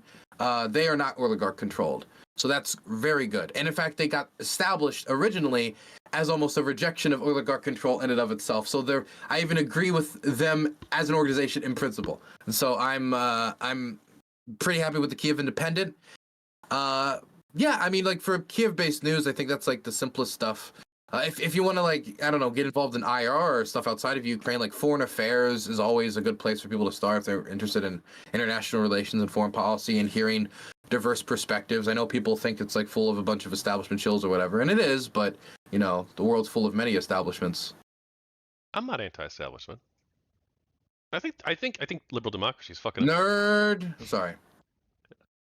So the Tenet media indictments showed that Tim Pool, Dave Rubin, Benny Johnson, and others were paid millions of dollars from the Russian government, with smaller payments for other right-wing content creators. The payments were sent through a front company run by Lauren Chen and her husband, supposedly without the content creators' knowledge of the Russian payments. What do you think of this? I think that either way, it is pathetic. It's pathetic in the way that, let's say that everything that Tim and the rest of them said about what happened is true. That they really didn't know, that they didn't see the signs, that they've just get so much money all the time that when people come in and drop a few mil down, you don't really pay it no mind, and it's not really like such a big deal, that you just kind of accepted another deal. And then when they started making recommendations about how you should cover the Moscow Mall attack in a certain way, Benny, then you start leaning and that they just so happened to cover it at the same time, and it wasn't because Russia was throwing that down their throat. Like, if I was to buy all of it, then they are the most knuckle dragging, window licking, doorknob sucking, I don't even know what to call them. What are those little like no, they're like a microbe, like those little microorganisms, like those little bears, you know what I'm talking about? Tardigrade. Yeah, they're like little tardigrades almost. When it comes to this intelligence, because I don't understand how you meet somebody and they're like, we're gonna give you millions of dollars, not for you to produce an original show, but for us just to repost your content on this newly established YouTube channel. Where did we get all this money for a 0 subscriber YouTube channel to throw millions of dollars around at all these different creators? Oh, we got it from this mystery businessman from the Netherlands. Oh, you Googled his name and could find Numpty? No, that's because he's super secret. Here is just a PDF document that says he's really cool. What's your one problem with it, Mr. Dave Rubin? Oh, it says that he likes inclusion and such. Oh, wow. Like, it's if it's true that this is how it went, that every single stage of this, including when people were like Googling what time it is in Moscow, that every single stage, like every single stage of this was just them completely missing it, then these are people you can't respect as commentators. You cannot respect them to do basic investigative work. And it's one thing, like the smaller creators, I may be more willing to forgive, because I imagine if somebody comes around with this type of money, that's like life-changing money. But if Tim is being honest that like, oh, it's just like another mill, then I mean, like, that means he's just taking money from whoever, whenever, and he's not even like thinking about it. And like the red flags that pop up is like he's just pushing it down because there's like more money, or he doesn't care.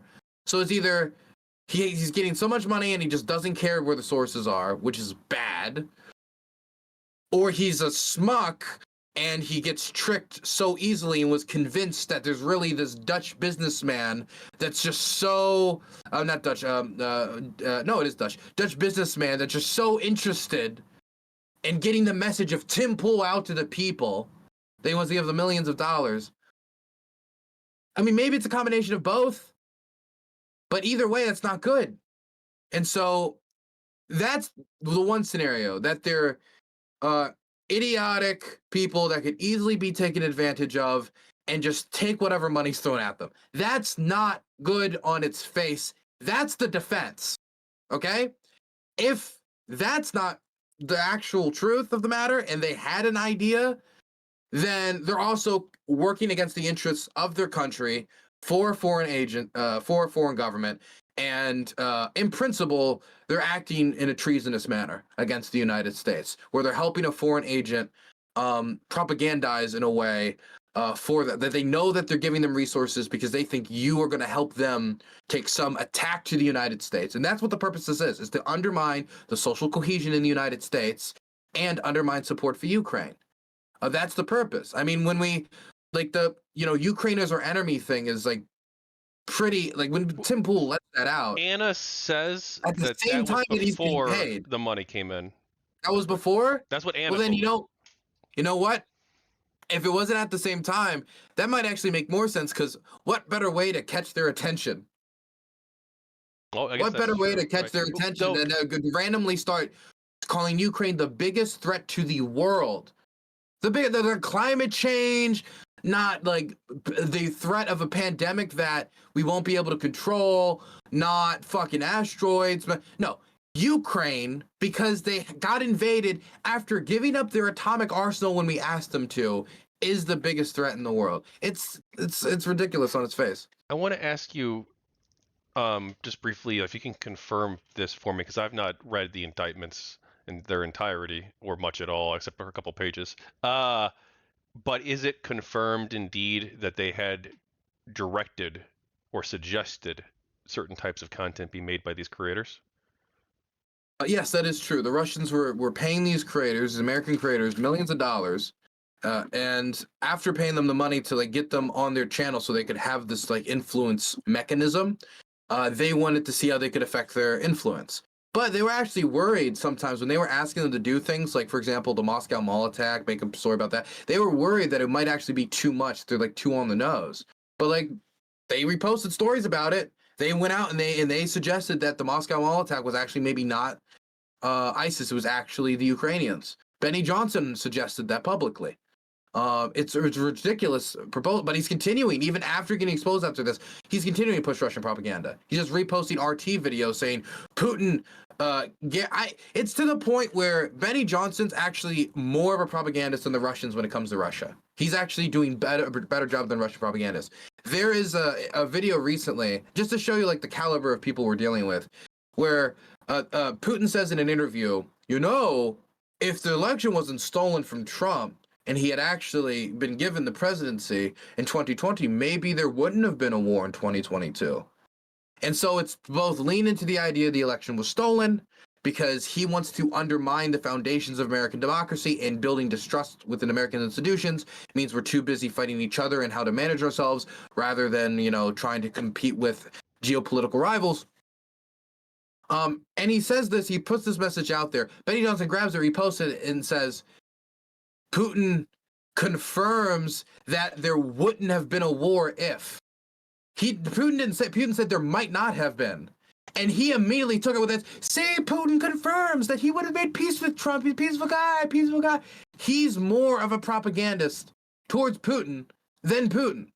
That's the caliber of people we're dealing with here. These are people who they have a reflective, subservient attitude towards power. And they see it and they cannot help but bow, because that's the only way I can explain that.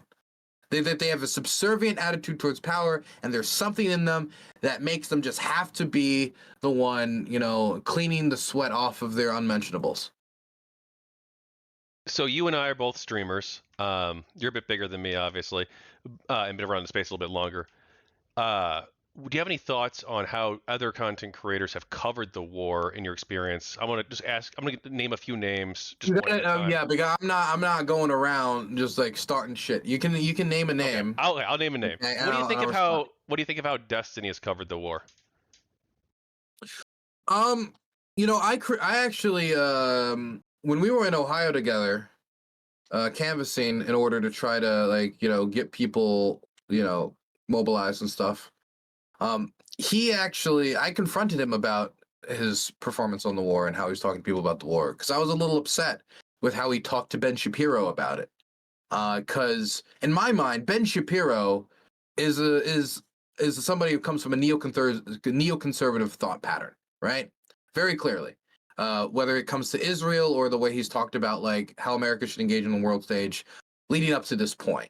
If you were to go back and see what he thought about how Obama was talking about the Russians back in 2012 during the Mitt Romney race, he doesn't think that the Russians are all flowers and fucking daisies, right? Point is, they're having this talk.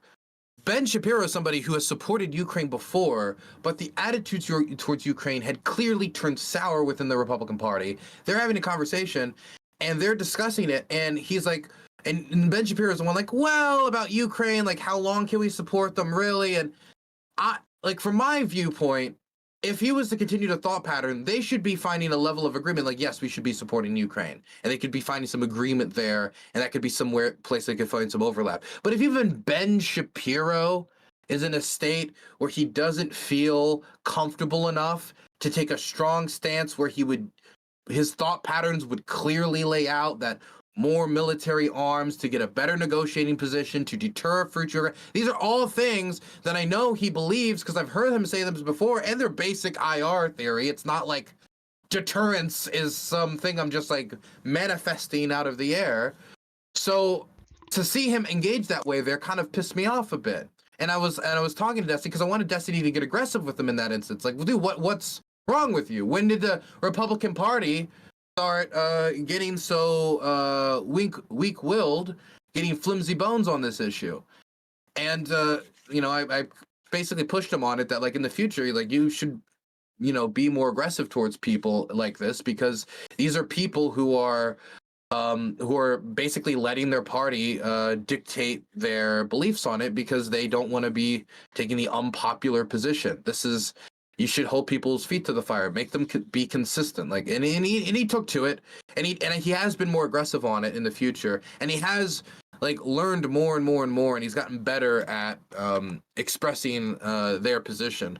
And I've seen some Ukrainians giving him kudos for it too. So I think that it has improved with time. But I mean, like, I don't think he's not as dedicated as to the same like exact terms as I am, but I mean he's put more effort into explaining the Ukrainian perspective than other streamers have in the space. Okay. Now, do you have any thoughts on NAFO, #NAFO, the North Atlantic Fellas Organization? Was that the only streamer you were going to bring up as Destiny?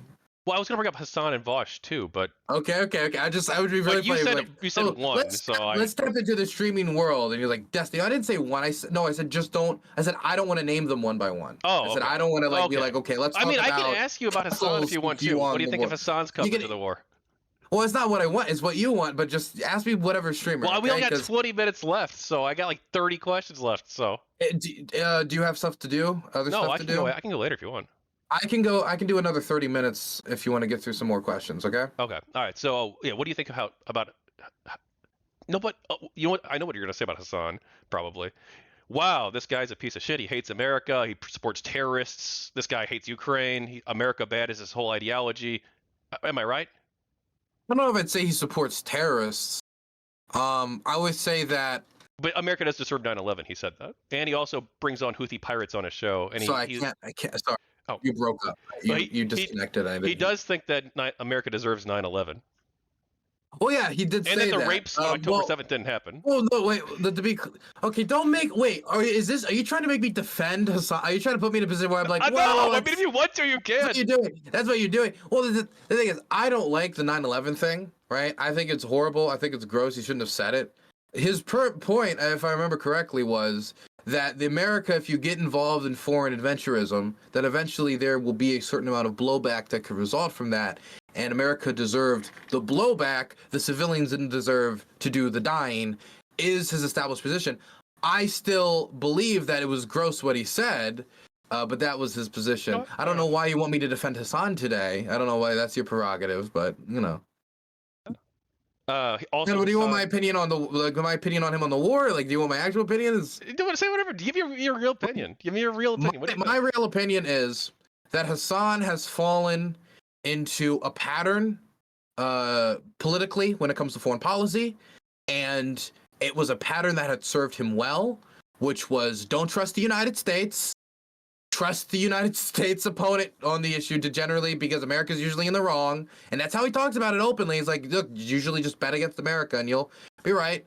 And he allowed that to poison not only his acknowledgement of how the likelihood of the war would happen. Like, he was mocking the idea of the war opening into it. And he might think like, oh, we've all moved past that. If he doesn't learn how to not do that again, he'll do it again. And instead it'll be a different war where America's warning that Venezuela is about to invade its neighbor to take its oil. And he's gonna be like, oh, another Maduro fear campaign. And then he does it.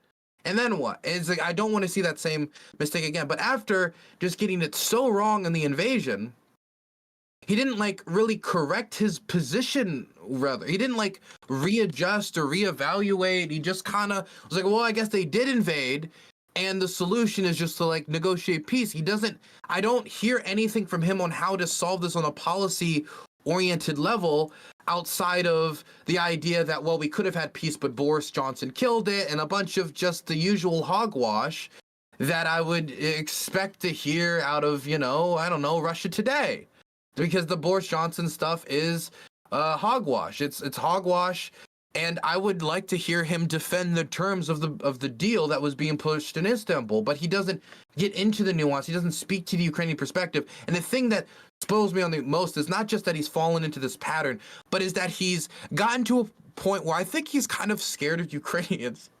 And what I mean by that is I don't know if he'd be actually willing to talk to them, because he'll bring on Houthis onto his stream that he believed at the time, for all intents and purposes, that if I remember correctly, that he believed that this person was involved in the Houthi pirate movement, was involved in this type of activity, very supportive activity, brings him on, asks him about like what types of anime he likes, as they're like kidnapping civilians off of merchant vessels who are trying to like trade grain to India. It's like, what does like grain going to India have to do with Israeli port? What they're doing that, and he's interviewing him about what animes he likes, and he's comfortable talking to him about that, but he's not willing to talk to Ukrainians about the war because he thinks that they'd be, I think he believes that they'd be too nationalistically emotional about it.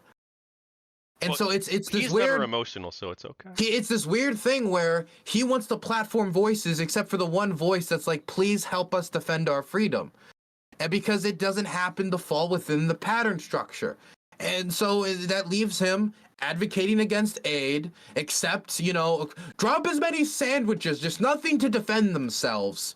Is the general policy, and I don't think it's a defensible position. Now, if he's just like a peacenik pacifist who thinks, we can solve the war if America was just nicer to everybody, right? We just fucking handing out flowers, which is a very sympathetic view on the left because we've been working so hard to fight against adventurism in Iraq and all these countries that don't want us there. Now there's a country who wants us there, that we made an agreement to advance the progressive principle of nuclear non-expansion, of trying to make sure that we don't like bring upon atomic hellfire.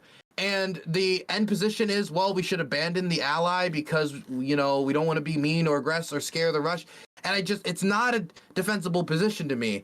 I don't think it's defensible at all to say under any circumstances that we shouldn't send weapons to Ukraine if you acknowledge that the goals of the stopping nuclear nonproliferation is good, and that we should uphold the agreements we made, and that the Russian invasion is morally bad. If you agree with these three things, that America should have credibility and uphold its agreements, nuclear nonproliferation is good, and that the Russian invasion was morally wrong, I don't see how you can uphold the position that he holds. And I think that because he hasn't talked to Ukrainians, because he refuses to talk to Ukrainians, that he's just not going to be changing until the end of this war. He's going to continue dragging his knuckles on the ground and licking windows, because he doesn't know how to get out of his thought pattern structure. He didn't know how to readjust after getting it wrong initially, so he just had to follow it up 20 times over.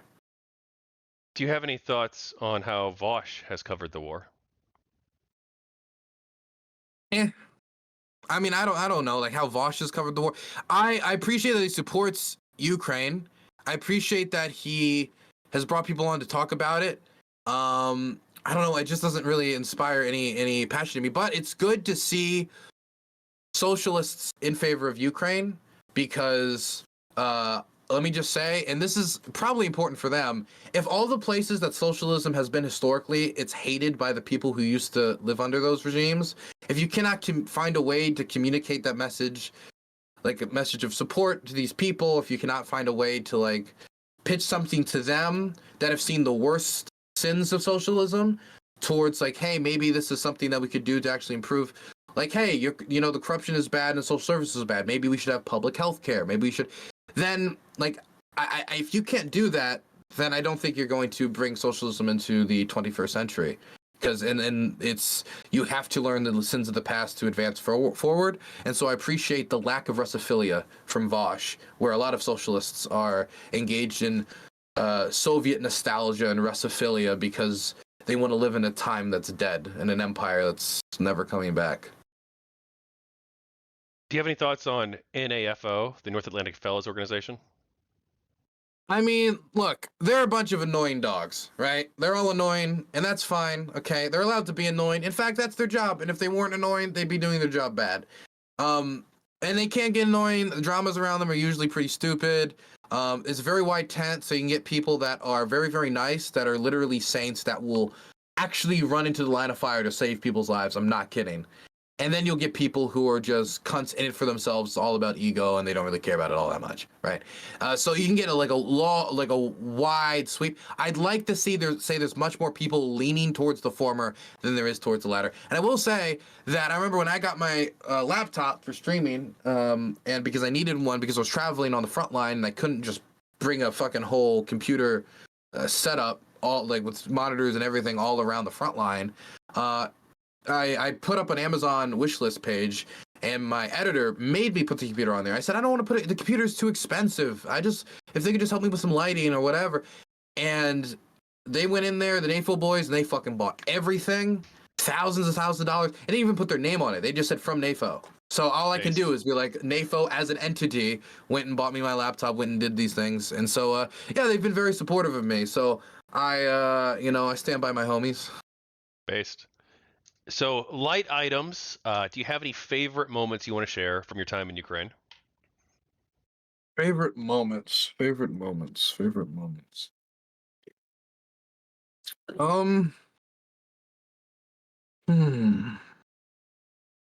Man, I don't know, man. It's been like 3 years of my life. It's going on 4.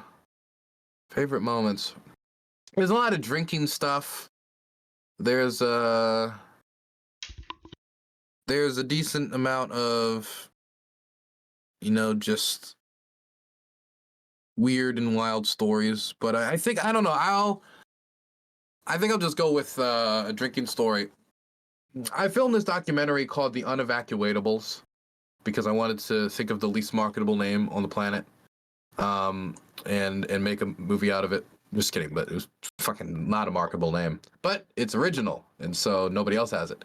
But as I was filming it with Dima, now Dima, the guy who's the subject of the documentary, he's kind of like a Dnipro street tough, and that's not to say that he's in a gang or anything, but that's just to say that he's a shady Dnipro guy, right? And for me, seeing him go out and help people like he did, because he was evacuation worker and he saved a lot of people out of Mariupol, and he dragged my friend from the river when we were in Kherson and he got bombed during an evacuation mission, dragged him from the riverside when he was bleeding out. And I got to know him, and I just learned more and more about how many people were evacuated from Mariupol. And the thing that interested me was not only the amount of evacuations he did and how, these individual acts, but also just the interesting original place it came from, which was from what I thought was kind of like a Dnipro street tough, like a Dnipro kind of shady guy, like somebody that, usually has past run-ins with the law and is not somebody that you would imagine to be the front page of like Ukraine Weekly if they wanted to put out like who's the model Ukrainian representation of a citizen. And what I liked about this as a story was that heroism and action and bravery usually don't necessarily come from nuns and the big saints on the top of the hill that everybody looks upon as the moral virtues and paragons.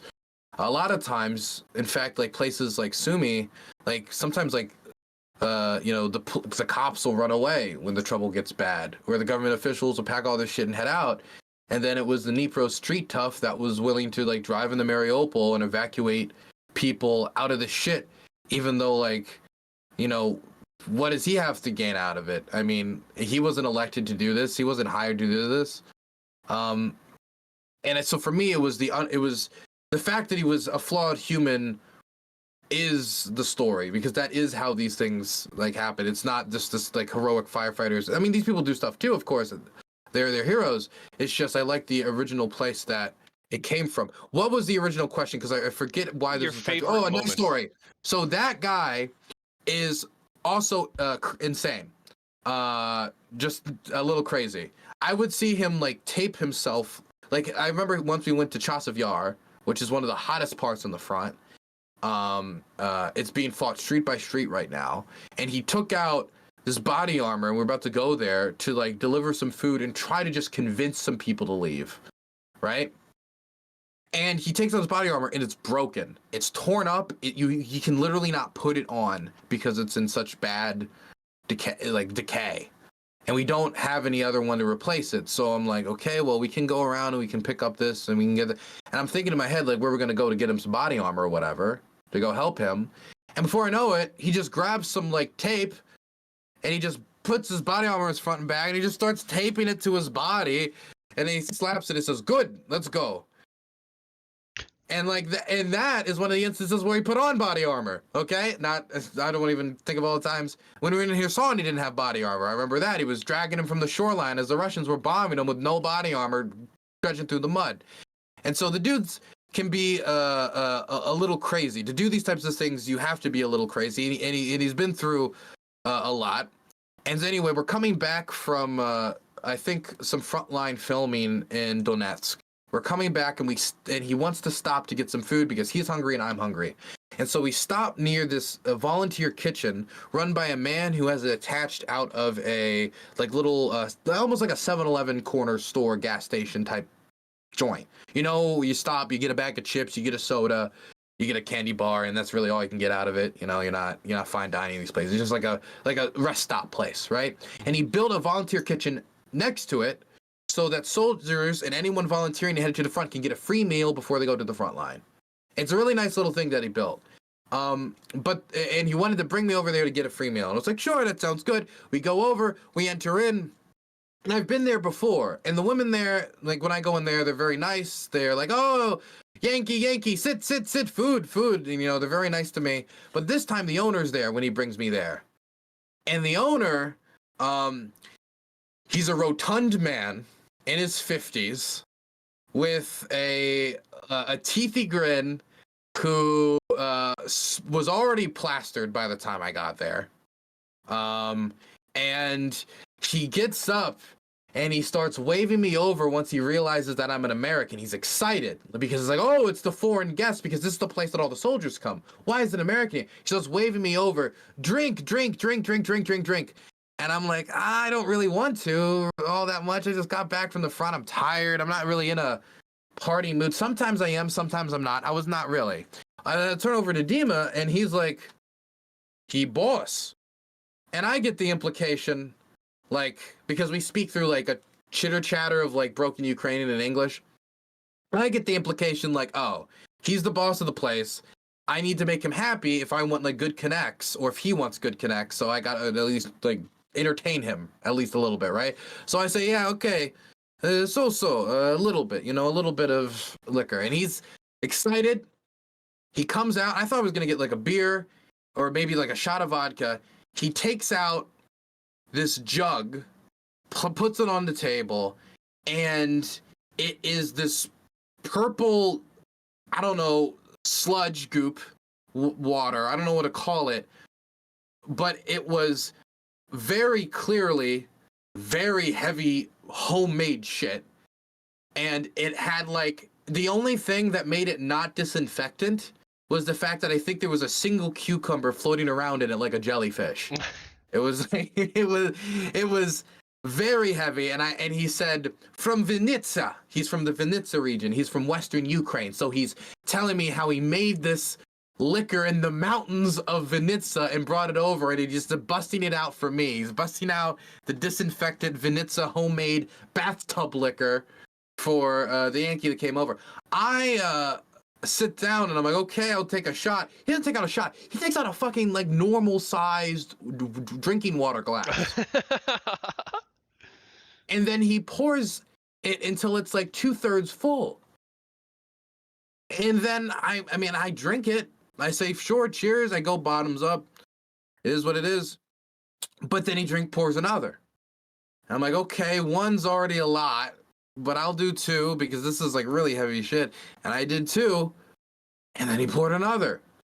And this went for a bit until I've had like 6 or 7 or 8 or I don't remember. I cannot tell you how many of those things I drank. And I think it's also because of how many of those things I drank. But all I do remember is that by the end of it, there was some local Ukrainian woman, I think maybe working in the kitchen, who was grabbing my leg, making me feel uncomfortable. There was a Ukrainian SBU agent asking me questions, like, who are you? What are you doing here? And by the whole time, he's pouring me more, and I'm like, where the fuck is Dima? Dima, where the fuck are you?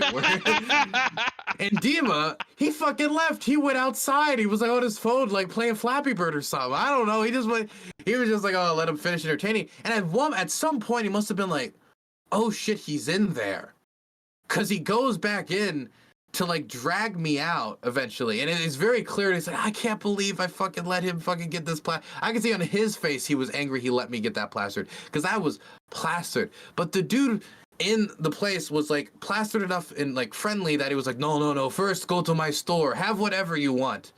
And it's like a corner store. Like where you would get like a fucking what do I want? I was like, I didn't want anything, and so he just started grabbing stuff. He put in my hand a Pit Bull energy drink, which I don't want to drink because I don't like them, and a pair of underwear that he was selling for some reason. That doesn't even. I did end up trying them on because I was just too curious. It's like it cuts off my circulation. They are too tight. Okay, and he's a rotund man, so he has no excuse to give me those tight ass undies. Anyway, I go, eventually, Dima drags me out to the van, gets me back there, and when I sit in the back of the van, the world was not spinning. You know those zipper rides at the carnivals and Ferris, sure, yeah. you know, the zipper that like goes like that a million times over? Yeah.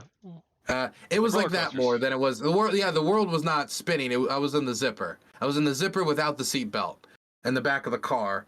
As he drove me. Now I was supposed to take a train out of Dnipro that night to go back home. No, not to go back home. To take a train to go to my next in-bed somewhere else along the front line. So I was so plastered, and then the next day I was supposed to like be getting on a train at like 8 a.m. to get there so I can start filming the next day.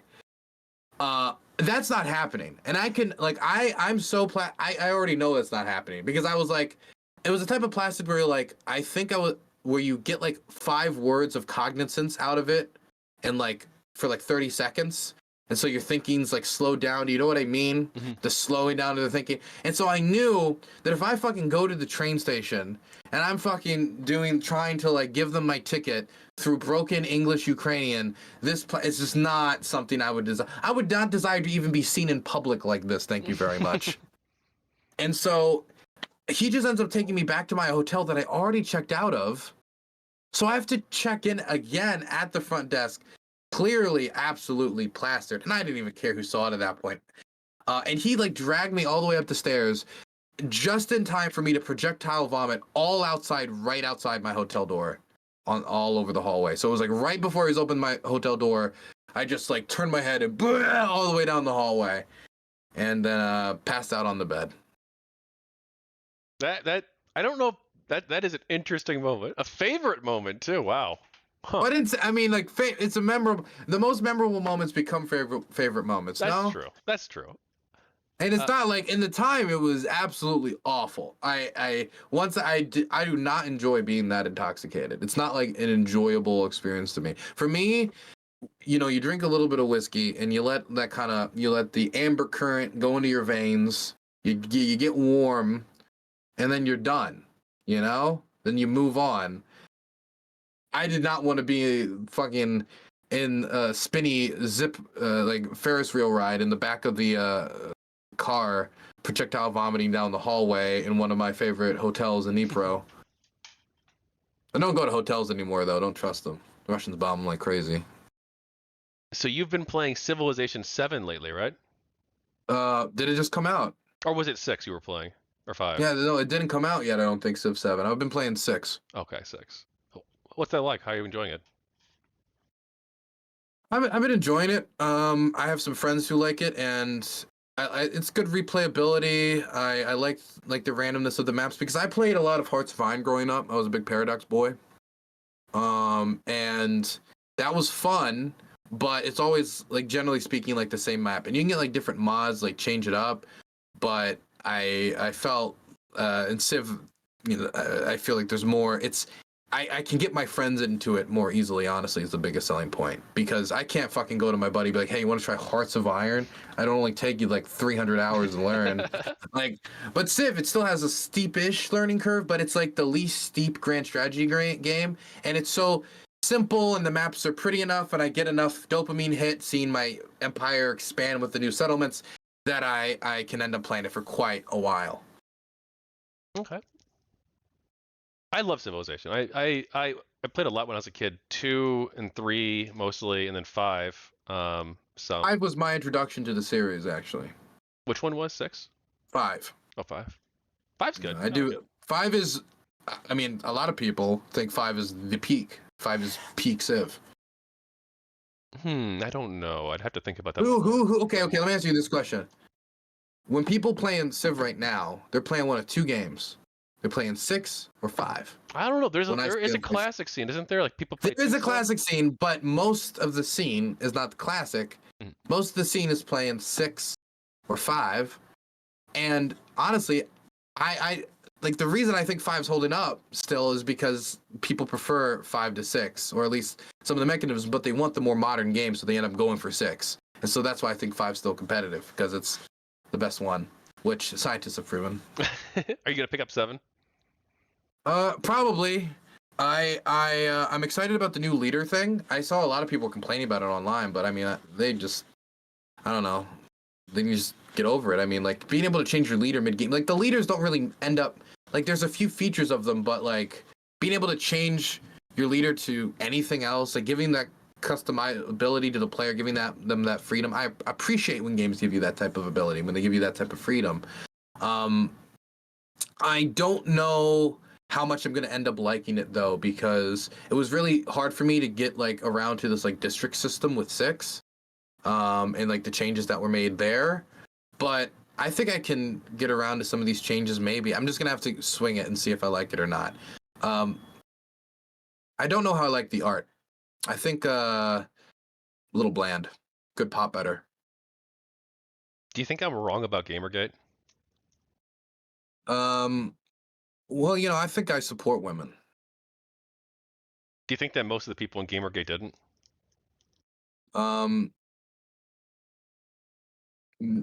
I don't think I don't really think about Gamergate really at all, honestly. It's not a thing I care about. Okay. It's I just know that the people who talk about it also that I see tend to also be a little bit these fucking homosexuals in my games. Like I'm not saying that's everybody, it's just I'm looking at like history from the back end. Like I'm the person walking up after, you know, the war, looking at all the veterans, and I don't know anything about the war. I'm asking them about it, and I see how bitter they are. You know what I mean? Mm-hmm. I'm seeing the bitterness out of the Gamergate vets, and it's impacted my views. I don't really know anything about it because it's not. I just don't find it important. No, I understand. I know Food Shops asked you about it as well in her interview with you. If you ever get a chance, you know Kathy Young or Kraut? Kraut, I know Kraut. They're both Gamergate people. They were both in the trenches with us on the pro side. Kraut doesn't really remember too much about it though. In the trenches with us. Yeah. Well, I guess I shouldn't say that compared to you. I mean, your people, man, Ukraine, are actually in the trenches, right? No. You don't. No. You guys are the real heroes. You guys are the real heroes. Yeah. Well, hey, anything else you want? We got 3 minutes left, actually. What do you want to talk about, Dylan? Do you have questions you didn't get to ask?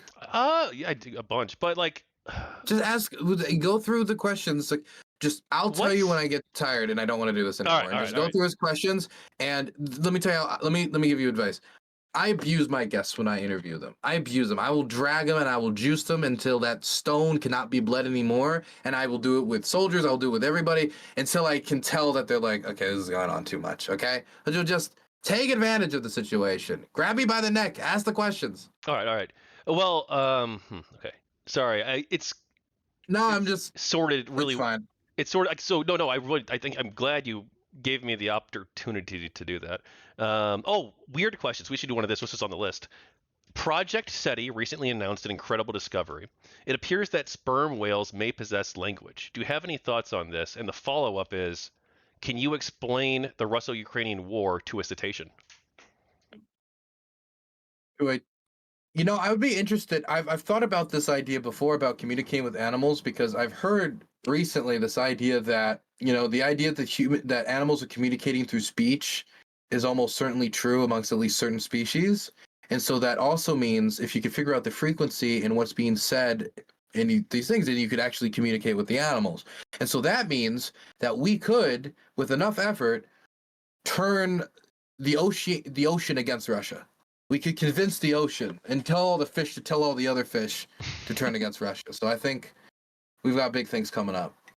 You know, Ukrainian military intelligence is working on big projects.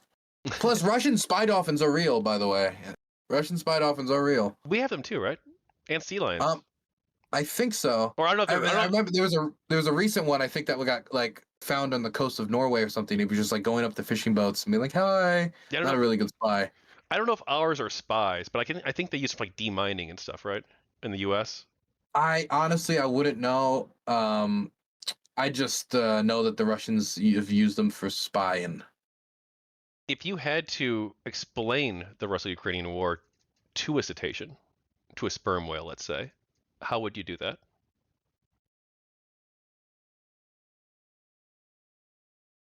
I would say that one pod, believing that it had ownership of a bigger pod.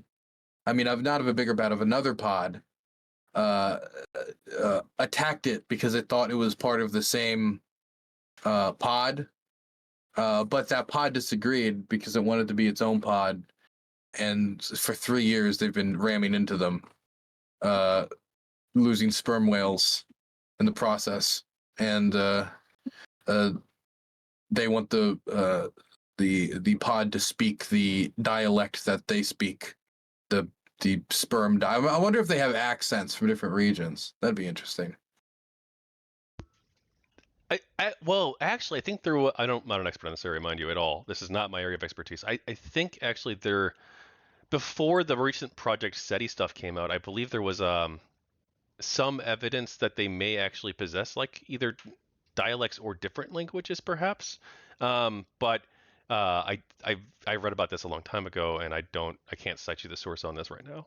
But Okay. that would be interesting. Like, because like obviously, I guess if it would make sense they wouldn't all have one language, given that they're such a widely like orcas, for instance, are what's the word, extant, right? Where they're universally across all areas of water. Mhm. So like it would make sense that they would have like different languages, I imagine at least. But like obviously this is speculation. What do you think that they should have elections in Ukraine, even if the war's happening still? I think I could better explain it to a monkey. I think the war. So if you want to, you can try, or you can also answer the election question. Yeah. No, so okay, fine, whatever. I was interested to see how I can convince all these animals to go pick the Russians. Hey, you do that. I got a wireless headset. You know what? Fuck it. I'm gonna grab. Ugh. What was the other question though? Sorry, what was the serious question? The serious question was should they have elections? Oh God, fuck. I understand the appeal, but God, it'd be such a mess. How do you account for the people who are in occupied territory who don't get the vote? How do you account for the people who are displaced overseas? And you're going to have to create a whole infrastructure for them to vote overseas, which currently does not exist. And if you didn't, that means not only would you be not including the votes of displaced people, you'd be not including the votes of displaced people who would be largely coming from the areas that would be largely most affected by the war. So we're talking about the people who, if anything, have the most to lose by like certain concessions being made that they should be at the table for, so to speak. And so, I mean, I think their inclusion in a participatory vote, you know, would be important. And it's also like, do we want to gather large groups of people at polling stations across the country? Is that something we're comfortable doing? I understand, like, when you're, you know, it's the Civil War. People talk about this, we had a vote during the Civil War. The Confederates were not going to fucking drone Michigan in the middle of the Civil War and blow up a children's hospital. That's not something they could do. Like there's other fact, like, oh, there were citizens who didn't get the vote in the Confederate States that you could talk about. You could talk about like there's other failure, but there's fundamental differences that I think are unique to this war, especially when the Ukrainian Constitution already creates space for what's going on right now, saying that, just you can suspend elections until the period of emergency ends. And like, it's hard for me to really push the country one way or the other, because I understand like the message it would send if they could hold a democratic vote during all of this would be powerful, but it would also be time intensive, take a lot of focus away from other areas, and it would be hard to include everybody that should be included. So I don't know how.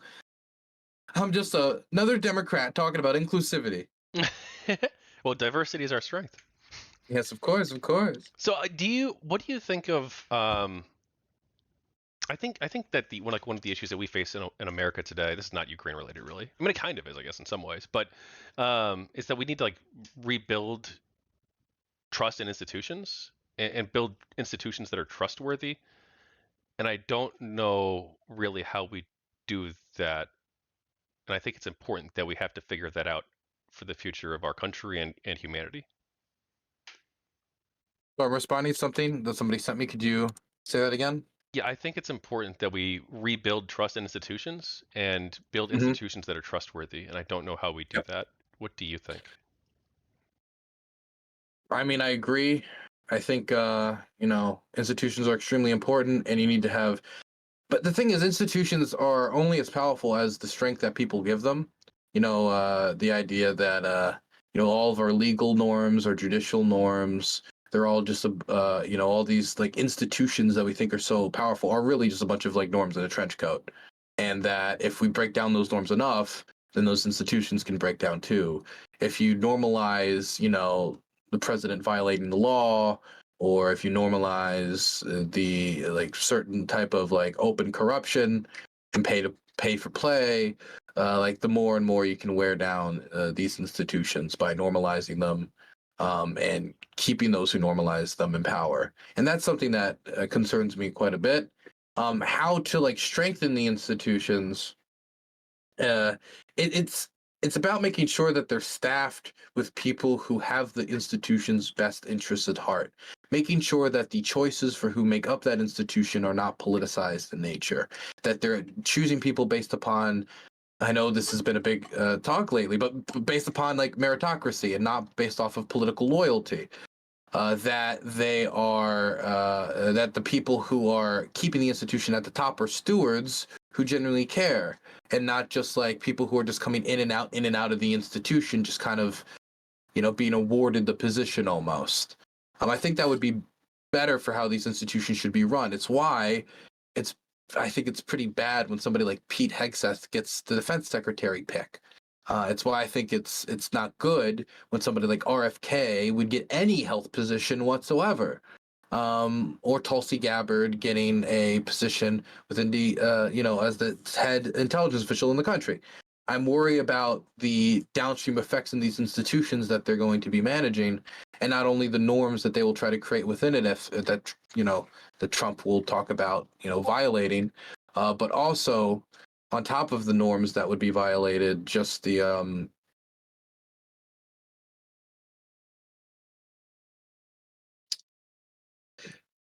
I don't know how to, no, I don't know really how to put it, but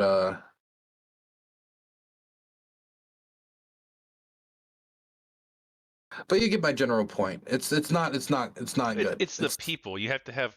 I mean, it's not just the people. There's also structural rules, I think, too. Yeah, of course, But there's but structural rules, people but I mean, I can't define are. I can't define the rules here because it varies between institution.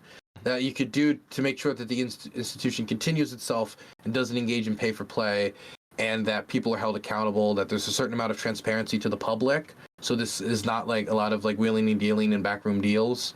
Of course, like certain like jobs like the FBI, there's gonna have to be a certain amount of secrecy, but only stuff that is mission oriented and not stuff that is for the for the people to protect themselves and hide their mistakes. I think institutional rules like we've discussed, and making sure that the people believe in the institutions. Because when the thing you want to do if you want to kneecap an institution, and this has been known for a while, is you appoint somebody at the head of it who doesn't even believe it should exist. You don't believe in the EPA, you get a oil company guy to head the head of the to be the head of the EPA who doesn't think it should even be a thing in the first place.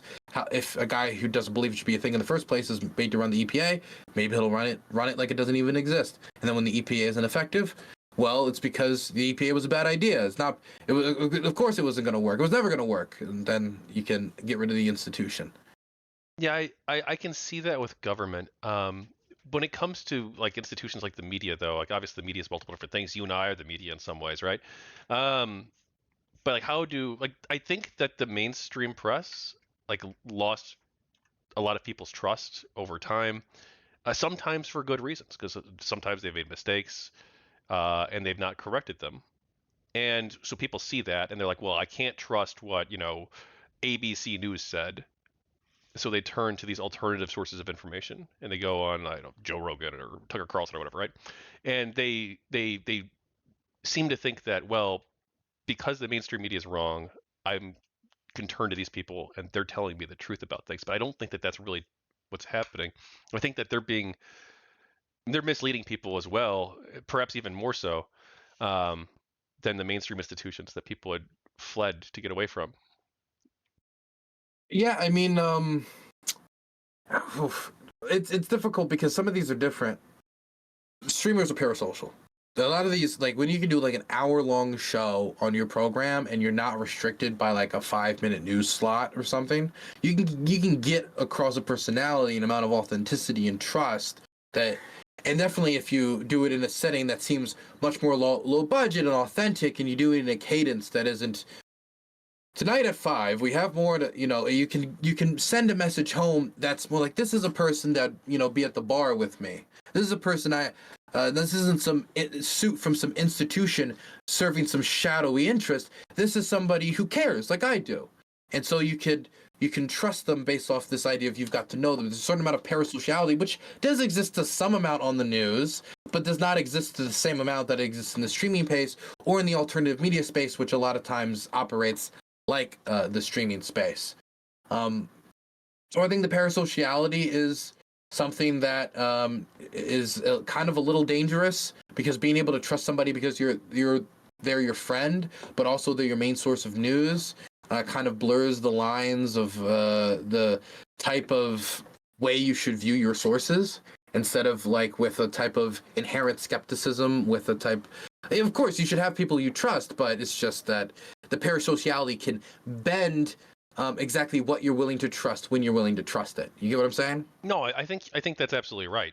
But it's also it's not just parasociality though. It's not just parasociality. That's just one part of it. I think another big part of it, honestly, is that, and this is the problem that I've found, is that people see the mainstream media saying one thing, and if they distrust a suit, if they distrust an institution, then it's very easy that if they know that the mainstream media is bad, that if they're saying this, then this is bad. And so somebody can come out and become the contrarian hero by just taking the other position. Like, do you think Tim Pool's really thought out how Ukraine is the most evil, most dangerous threat to all of human existence that has ever been known?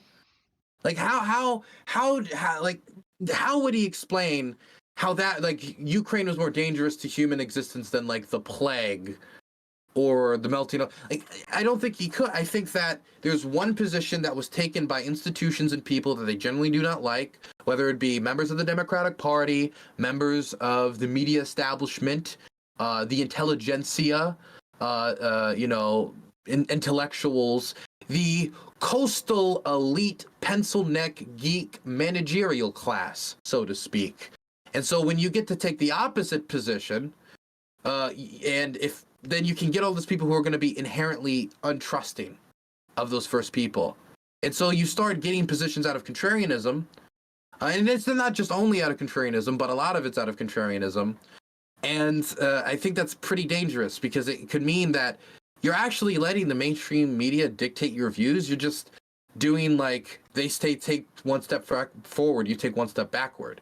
They still control your life. They just control it in a different way. You've just put a different face, like a different coat of paint on it to feel better about it. Yeah, and I don't. Do you think we're moving towards an environment and I know this is like a little bit outside of your area of expertise, but do you think we're moving towards an environment where, I just lost my thought. Don't you hate that? Don't you? Are we moving towards an environment? Sorry, where more and more people are getting their information from the internet and from online sources, and they're not very good. It seems on average, people don't seem to be super great at like determining who is giving them real information and who is not. And so without if they're not trusting the institutions and they're turning to these things, and actually, sorry, the real question I wanted to ask was, I think we're in like an anti-establishment moment. I think that the real dividing line in American politics, Anti-incumbency, anti-establishment, anti the man, whatever vague thing that is. And the man changes from generation to generation, but now here's the man. Yeah. But I feel like I don't want to say it's hopeless. I don't think it's hopeless. I know people in real life who are like they think it's hopeless with Trump getting elected and stuff. I think that hopefully America can survive. Our institutions will be able to hold, and we'll be able to slowly begin to work towards building a better. Our country's lived for 250 years as I mean, people talk about the experiment, but it is an experiment. It is an experiment. We're not based in any specific national, like ethnic, like, oh, we're all Irish. We're coming back from this folk music we sing, and that's why we all relate. No, we're coming from a general legalistic, political, philosophic tradition based upon the conditions upon which the colonial settlements were built and the freedoms that we wanted, and were continuously expanded, and we continue to change the Constitution. I mean, we had like farmers' rebellions almost immediately after we were established. The Barbary pirates were immediately trying to strong-arm the new republic. We were invaded by the United Kingdom within 30 years of our founding. Wait a second. What does that sound like? I'm sure somebody will tell me later. But I can help the gears. Ukraine, 30 years founding. But point is, wait, because Ukraine was within 30 years, yes. Within 30 years of our founding, we were invaded by the United Kingdom, our former colonial masters. War of 1812. And yes, and 30 years after the Ukraine declared independence, they were invaded by their former colonial masters. Just something I noticed. But God damn, that threw me off. What were we? Also, what was the Narn from Babylon 5. Yes, also the Narn. No, that was over 100 years, I think, actually. But like, I've been thrown off a little bit. What was the next? I originally asked you about anti-establishment media, but I don't remember the exact specific question. I was going to ask you something from the list. Would you rather talk about other? Well, one thing I did with Anna, and I plan on doing with the other interviews too, is like ask my Ukraine people who I'm interviewing for the book about other conflicts around the world. Would you rather go that direction, or would you rather dial back to Ukraine specifically? I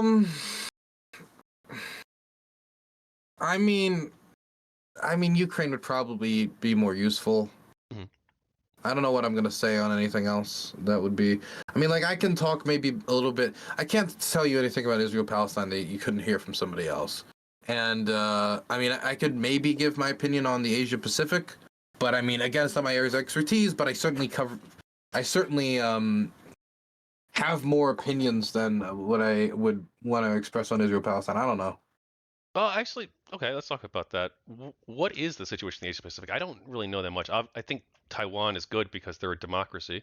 I think America should support them, but I don't really have like strong views on the situation or knowledge. Well, I mean, the situation is, to try to put it bluntly or like as shortly as possible, is that the Chinese are resurgent. They're expanding economically and militarily. Well, economically is a little kind of right now, but they're being. Thank you. Getting packages today. Oh, a few packages. Okay. Yeah. That's it. Got you. Thank you. Sorry. I got sent all of my explosive material for the evil plans that I'm planning. I'm going to do what Hemingway used to do. I'm going to try TNT fishing. In real life? Are you really? No. I don't know. I just like to lie to people. It's very fun. Have you tried lying to people? You should lie to people more. I don't think so. I know other people who lie to people, and their lives seemed like they're always chaotic, and they don't seem like good Not people if you do fun, quick lies. You know, lies that immediately collapse. Yeah, collapse on it's themselves. probably okay. I've gotten so I read Sam Harris's book Lying. You know Hmm. Sam Harris? I'm familiar, yeah. Yeah, so he wrote a lot of books, but one of them was Lying. A few years ago, I read this, and it kind of changed my life. And like one piece of advice that I've learned becoming a streamer is from Destiny. Actually, it's that anytime you're faced with anytime you're feeling that you're pushing yourself towards a position of greater comfort, you're probably lying to yourself. And so Hmm. you should always push towards the discomfort and try to find out what the truth is. But like maybe I don't like there's a difference between like a lie and a joke. Like when you state you're joking, you're not lying. You're not like trying to deceive the public in like an intentionally malicious way, right? Hmm. So I don't think that's like the same thing. I think, but I try to always be honest like with everything. And like I noticed one thing that when you I don't know how where you're at with your journey with all that stuff. If you're um, what do you think of honesty and lying and all that stuff? But uh, Well, I it don't doesn't. like lying. I think lying is bad. I try not to lie. But you may notice like a lot of people in life do seem to lie a lot I mean, on like, small yeah, things even. I like fun lies. Like, I like to be like, yeah, I slept with MJ, and then what do you mean? And then Dylan, stop fucking with me. I like stuff like that. Not like I only lie to my audience, no one else. Based. That's how it should be. So what do you think about misinformation and Russian or foreign interference in the United States? And do you think it's a serious issue? I mean, they're paying tens of millions. They're trying to pay like tens of millions of dollars to buy American media commentators, take their media and pump it up if they think it's destabilizing to the United States or could help their geopolitical objectives. They're trying to affect election outcomes. Whether or not they have affected election outcomes is more than debatable. But it is certainly an effort they are making, and they are trying to destabilize the United States through other means as well. Many people forget about this. I mention it as frequently as possible. But the Russians were not just trying to interfere in the election, they were trying to interfere with protest movements and moments of political discomfort. The Black Lives Matter movement, which was protesting against, police brutality, would, protest against police brutality. That's, the whole thing they would do. And so what they decided to do is the Russians set up Facebook accounts where they would set up one of these protests and then set up right across the street from it another one that's for Back the Blue. And they do this at other locations where they would be close enough that there'd be a confrontation. And then the original person who would organize it, they would never show up. There's not an original person. People would just see on Facebook that there's going to be a protest there and they'd go.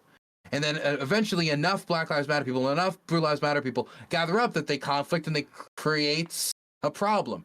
What the Russians wanted to do is create moments of political dissent and discontent and chaos by causing confrontations domestically in the United States to either distract us or make our system look unappealing.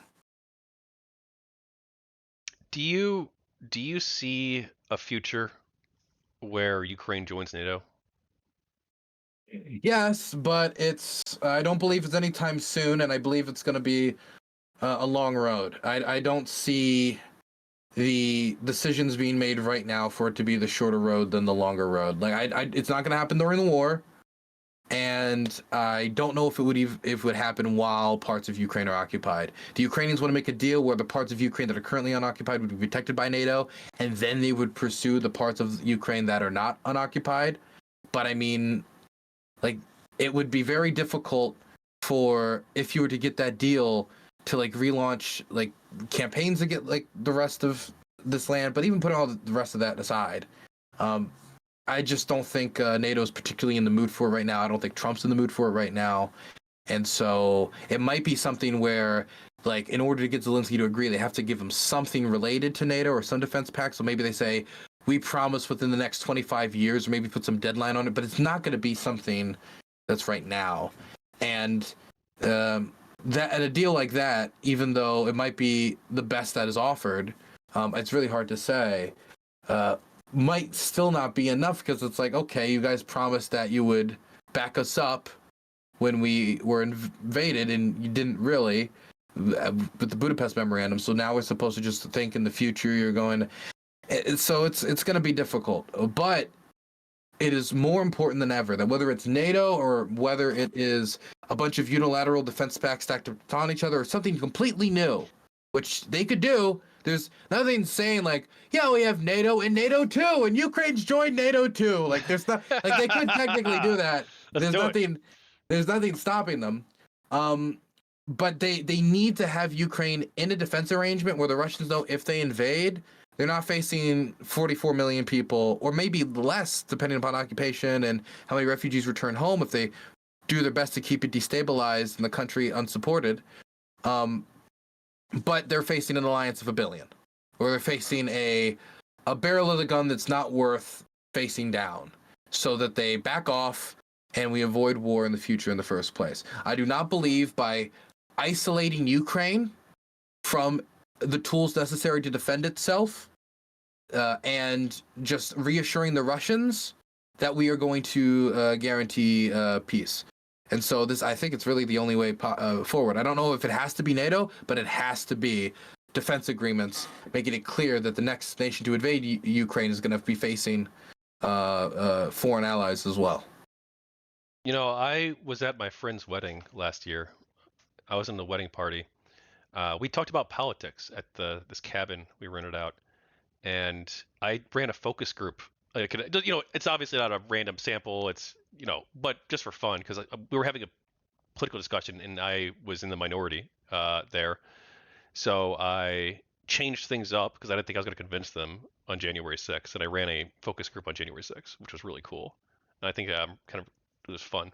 But after that, it was either before or after, we were also talking about Ukraine, and two of the people there at the party were against Ukraine, and they both gave like two different reasons, which they're both like terrible reasons in my view. But like one of them, the person said, they said that they don't want us to support Ukraine because they're tired of losing.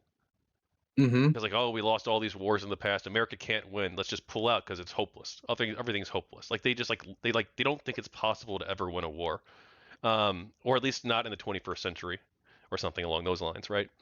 But then like Mm-hmm. the other person, their position, it was like a misinformation position. Like, you know, nice person. I'm not like shitting on anybody, but it was like they were saying that like World War II didn't happen, or it happened, but America caused it because we false flagged ourselves on Pearl Harbor. Mm-hmm. And it's like, well, like, and so because I was trying to like make the case that like, well, you have to stand up to these aggressive great powers who are invading their neighbors because it's going to create a safer world for all of us if we can push them back and create an international community that deters aggression, right? Mm-hmm. But like, if like you don't even believe that World War II was real, then like, how do I convince you that? Like, I don't know. I feel like it's like, I feel like, I don't know, man. I feel like When you're so deep in a rabbit hole, like if somebody's deep down in a hole 20 feet deep, you can't just like dig them out of it in a single conversation or something. It's not the type of thing where you can like throw like, yo, let me just toss the shovel in there and you can get out. It's gonna take a lot of work for them to unlearn, you know, undig the hole, get the soil under their feet to slowly start climbing up again. Because I feel with a lot of these people, it's negative knowledge. If you're listening to Tim Pool on Ukraine, if you're listening to Tucker Carlson on Ukraine, this is negative knowledge. You're learning less than if you would have known nothing about the war, because if all the stuff you know is wrong, not only do you know nothing, you're going to have to unlearn that before you could start learning something. If you think that, you know, the CIA just like overthrew the Ukrainian government and then Russia invaded because they were scared of us having like a CIA puppet dictator, like if that's your view of the war, it's just, you're going to have to rebuild it from the ground up because it's completely made up. And who's going to get that message through to you, whether it's your friends, your family, whether it's like an hour-long documentary that makes you start to ask more questions and then you click something else. I don't know, but something. yeah, you can make some recommendations in that department, I think. That's true. One just released. What do you think of the community notes model that we're seeing Facebook adopt and of course X adopted? Is I this a like good it. way to you think so? I think so too, actually. I like it. I like the point where, because they should have more staff to kind of like help like curate this stuff and try to make sure that there's not literal just lies just pumping out like crazy. Like I do think that like complete disinformation, like purposeful lies and accounts are out there just to do that should still be removed. I don't think there's a, and I think that at a certain point you can determine that if somebody's saying like around natural disasters, like actually no, you can still stay, you know, a fire didn't spread, or if somebody's like completely lying about like coups and assassinations over and over, I think you can remove these. But if you're not going to, and even if you are going to, there's a good chance that you won't be able to catch everything, and having people being able to not only add extra context, which is good because I think it gives people more options to become more informed, but also make sure that that people know that, you know, if you post something, there might be some consequence where people will see it. And I kind of like the idea of making it like they did, that if it has a community note, it can't make money. But I also could see how that potentially could be abused by people. But I do like the idea of disincentivizing the if they can figure out that you're lying, they disincentivize you lying. But if they acknowledge that it's bad that you're lying and try to stop you from lying, you can also just get rid of the people who are the worst perpetrators of such nonsense as well. But I mean, like I like it. I think it helps. I've got two follow-ups I want to do relating to that. One of which is that it's more of an observation, but you can push back if you disagree. It's difficult to like evaluate, I think, whether or not like community notes can work on Twitter or have been effective, because I feel like the CEO of the company, Elon Musk, is an openly partisan person, and is engaging in the platform in an openly partisan way and boosting himself and promoting misinformation using his platform. Uh, so it's even if like the community note system's perfect, like the fact that you have him doing that, I think puts the thumb on the scale to such an extent that it undoes whatever good could be done, perhaps. I don't trust him. I don't trust how he engages with the algorithm. I don't trust him as a nonpartisan. His argument that he was going to come and make X nonpartisan seems like bullshit to me. I think he came here and he made it more partisan, honestly. And it became a just giant platform for the Trump campaign. And I just don't trust him. And the way he campaigned on the campaign trail, the way that the canvassers were managed, is just seeping with unethical behavior. And so I don't trust him. But I do think community notes, generally speaking, has been good. But I do think that Elon might be egotistical enough to manipulate it for his own gain. But outside of like being like, no, Elon actually has big penis, sir. Like every once in a while, like I think generally speaking, it has a better impact. Okay. I agree. I think it's good. I think it's really good. I think X is a platform. I still call it Twitter most of the time. But I, I, I, w- I feel like it's bad for America right now unless it becomes nonpartisan in the future. Like if Elon sells it or he like has a change of heart and he wants to go actual neutral. But that's my perception. On your point about misinformation and getting rid of the misinformation people, like the people who are actively promoting it on purpose, or in a dangerous way, you said, right? Like with natural disasters, things like that. Is there a risk that we don't know who is or who determines what is misinformation, right? The people who say that COVID came from a lab, I mean, that I misinformation think is, strong patterns of repeated behavior of spreading, especially these anonymous accounts. I don't like people anonymously on the internet just spreading lies after lies after lies while getting paid for it, so they're getting endlessly rewarded for poisoning the public well of knowledge. It's the type of thing that, like, at least when somebody like releases like a book or something, like, it's not just like able to take advantage of the algorithm in order to show up in your feed even if you don't really want to see it. And there's not like a big bookman in charge that can force the book in front. So these things usually would compete. Like they would compete on their merits. I don't think it's competing on its merits on the platform anymore. And that does seem to suck. And I think it's to taking advantage of what's the most hyperbolic, what's the most algorithmic friendly, and once they learn the algorithm and they know how to be as hyperbolic as possible, you get rewarded. And it's then being combined with getting the biggest audience with the most hyperbolic stories with lies on top of it. Then you're just misinforming and poisoning the public well. And so like I don't know how exactly it would be managed or how it would be done. But for example, if you could be shown to have lied, committed maybe like 10 or 11 or 12 blatant lies within a very short period of time, you can maybe then be suspended and then later terminated. Like the type of stuff like, you know, the Jews did 9/11, you know, and I can prove it, and then they just post some like AI deep fake bullshit. Like that's just poisoning the well of information.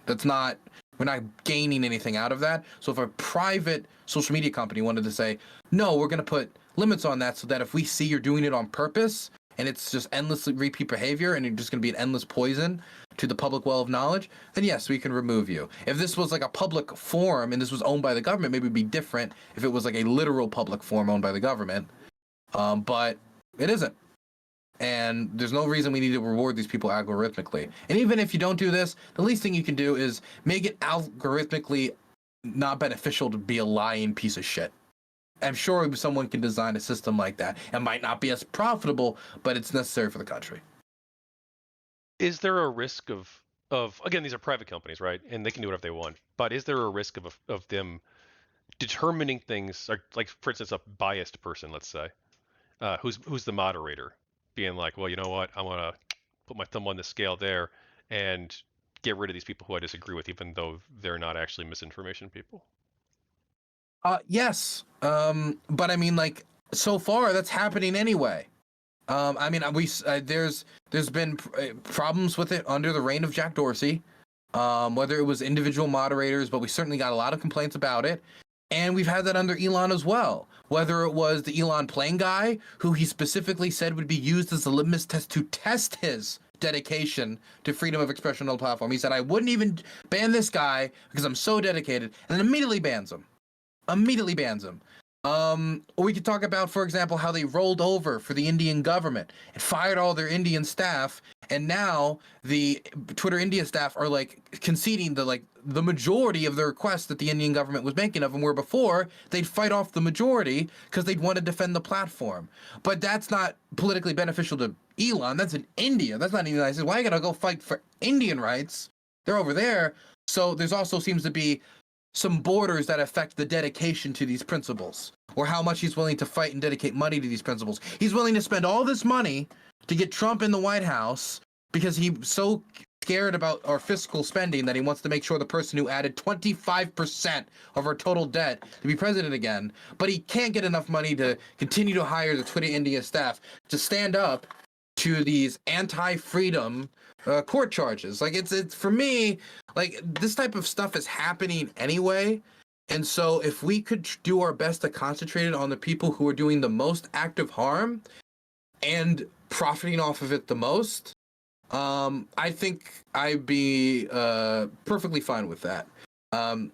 Yeah, I think, like, for example, if you told 10 big lies about like the Jews doing this, or about like there's a terror attack over here. Oh, I guess there isn't. Like in a month, like I don't think it's like that's crazy, right? Like 10 big, that should be like, if you say one in a month, or one in like even a few months on a mainstream news channel, that would be like a scandal back in the day. Like, oh my God, can you believe they said X, Y, and Z? But if I don't know like, if that's true. 10 is it? You don't think that's the case? Well, I've seen. You don't think it's the case if someone who was on Fox, like CNN, was like, yeah, when the Jews did 9/11. Oh, oops, well, sorry. If you criticize like, I'm not like making a far right dog whistle here, but like if you criticize like the Jews, you're gonna get a lot of shit, because like Jewish people, there's a lot of them, right? And they have organizations like the ADL that are gonna put pressure on like Fox News, for instance, to like, whoa, hang on, hold up a second.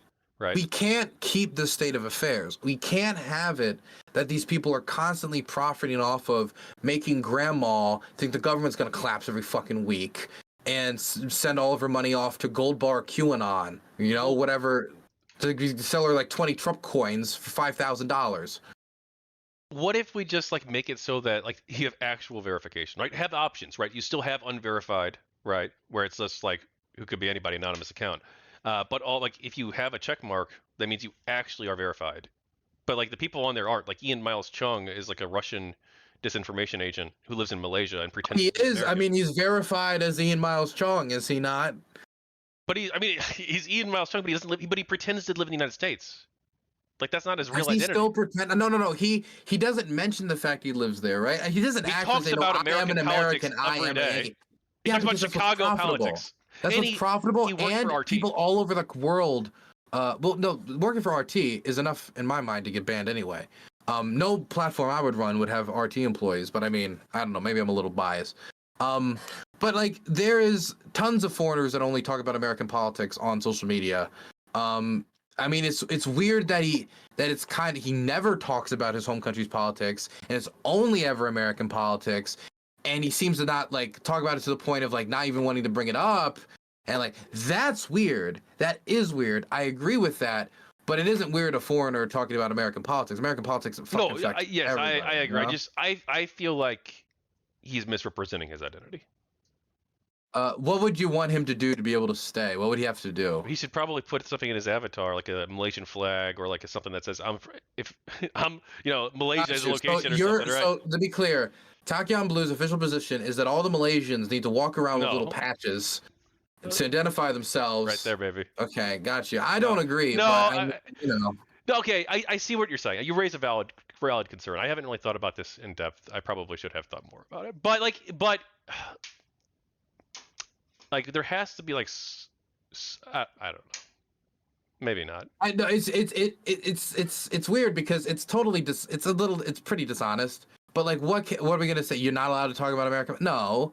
Well, you should be more. We can say he should be more honest about being not from the country and not really actually having necessarily as much at stake as he's talking about when he's saying this stuff, and he's actively like increasing social tension in our country. Like these are all real things. But when we talk about like policy wise, like what you must identify as, like, I don't know, like maybe there could be like a description. Nah, I don't like the idea of every account having to say what country they're from, honestly. Does he say, if you go to his account, does it have a region when you go to it? Like, let's go Malaysia? there right now. I'm pretty sure it doesn't, but it would make, I don't think it does, but I know that's a feature, right? You could put your address. He's Earth is what he puts. Earth. Yeah. Well, you know, true. honestly, with how hyper online he is, that's might actually how he views it. Like, oh, I'm not even in Malaysia. I'm on Earth. I'm just on fucking message boards all day anyway. You know, connected to the global interwebs. Did you know that he was like a huge diehard social justice warrior who like hated Gamergate, and then like he like years later became like this far right grifter guy? I did not know he was against Gamergate. Oh yeah, he ran GameRanks, the website, and he was the editor in chief, and he didn't like us a lot. My goodness. Yeah. Well, he's like alt media Tulsi Gabbard. Do you think she's gonna get confirmed? I hope not. I really hope not. I don't trust her. I don't trust her at all. Pete Hegseth did it just by the skin of his teeth, 50-50 vote. JD broke the tie. And it's like, for Pete Hegseth, like, obviously the sexual misconduct stuff is bad that he was accused of. I think that the lack of experience from not managing an organization with more than like $10 million worth of value, now he's going to manage $800 to $900 billion. The lack of experience managing an organization more than 100 people. He doesn't have any experience in the military over the experience of being an infantryman, which, I mean, of course, experience, but like, we don't need him to go dig a trench on the front line. We need him to, you know, manage the largest mechanism of war that has ever existed, right? Now, that is an immense task for somebody whose like thing is like, well, I know what it's like to be a soldier. It's like, okay, that's cool. So do millions of other Americans, but they're not getting the job. You are. Why? Right? But on the bright side, he is an alcoholic, so he meets that requirement for the DoD position. So there's, you know, you give and take. You try to give and take, and you try to look on the bright side of things. Now, Tulsi, I just don't trust her because of what she said on Assad. I don't trust her because of her frequent presence on Russian state media. I don't trust her because of her frequent repetition of Russian lies. I also don't like her fucking weird love of Modi. Like, I don't like that at all. And it's not to say that we shouldn't have a relationship with India. It's too strategically important for the United States not to have a relationship with India, but it's too much. Modi is not some hero. He is an authoritarian, and he is and is creeping on the institutions and on the freedoms of the largest democracy on the planet, and has taken advantage of the Hindutu movement for like disgusting political game. Whatever. Point is, like, I don't like her, but I especially don't trust her with the issue of intelligence, and I especially don't trust her as the idea of being the top intelligence official in the country who's going to be briefing the president of the United States. Because if she thinks it's worthwhile to talk about fucking Ukrainian American biolabs that are such a danger to Russia and make full speeches about how that's the reason they invaded, we need to shut it down right away, and she's think that's important to mention, what if she starts taking that type of stuff and put it in front of the president in intelligence briefings, that there's real intelligence about like terrorists doing terrorism, and instead she's going to be playing fairy tale land with the president? Now, maybe she's more of a conniving piece of shit, and it's just she likes to lie to the American people, and she knows it's not real behind closed doors, and she can actually play the role of like a, like an lying intelligence head, which is not like an uncommon role. But that's not good that you're lying to the American people about these things. And I still don't trust her because of where she's put herself politically. I don't believe that she's dedicated to like fighting for the same causes that I want, because when she sees people like Bashar al-Assad and the butcherous regime he built, she somehow thinks that just keeping him in there is the best case scenario.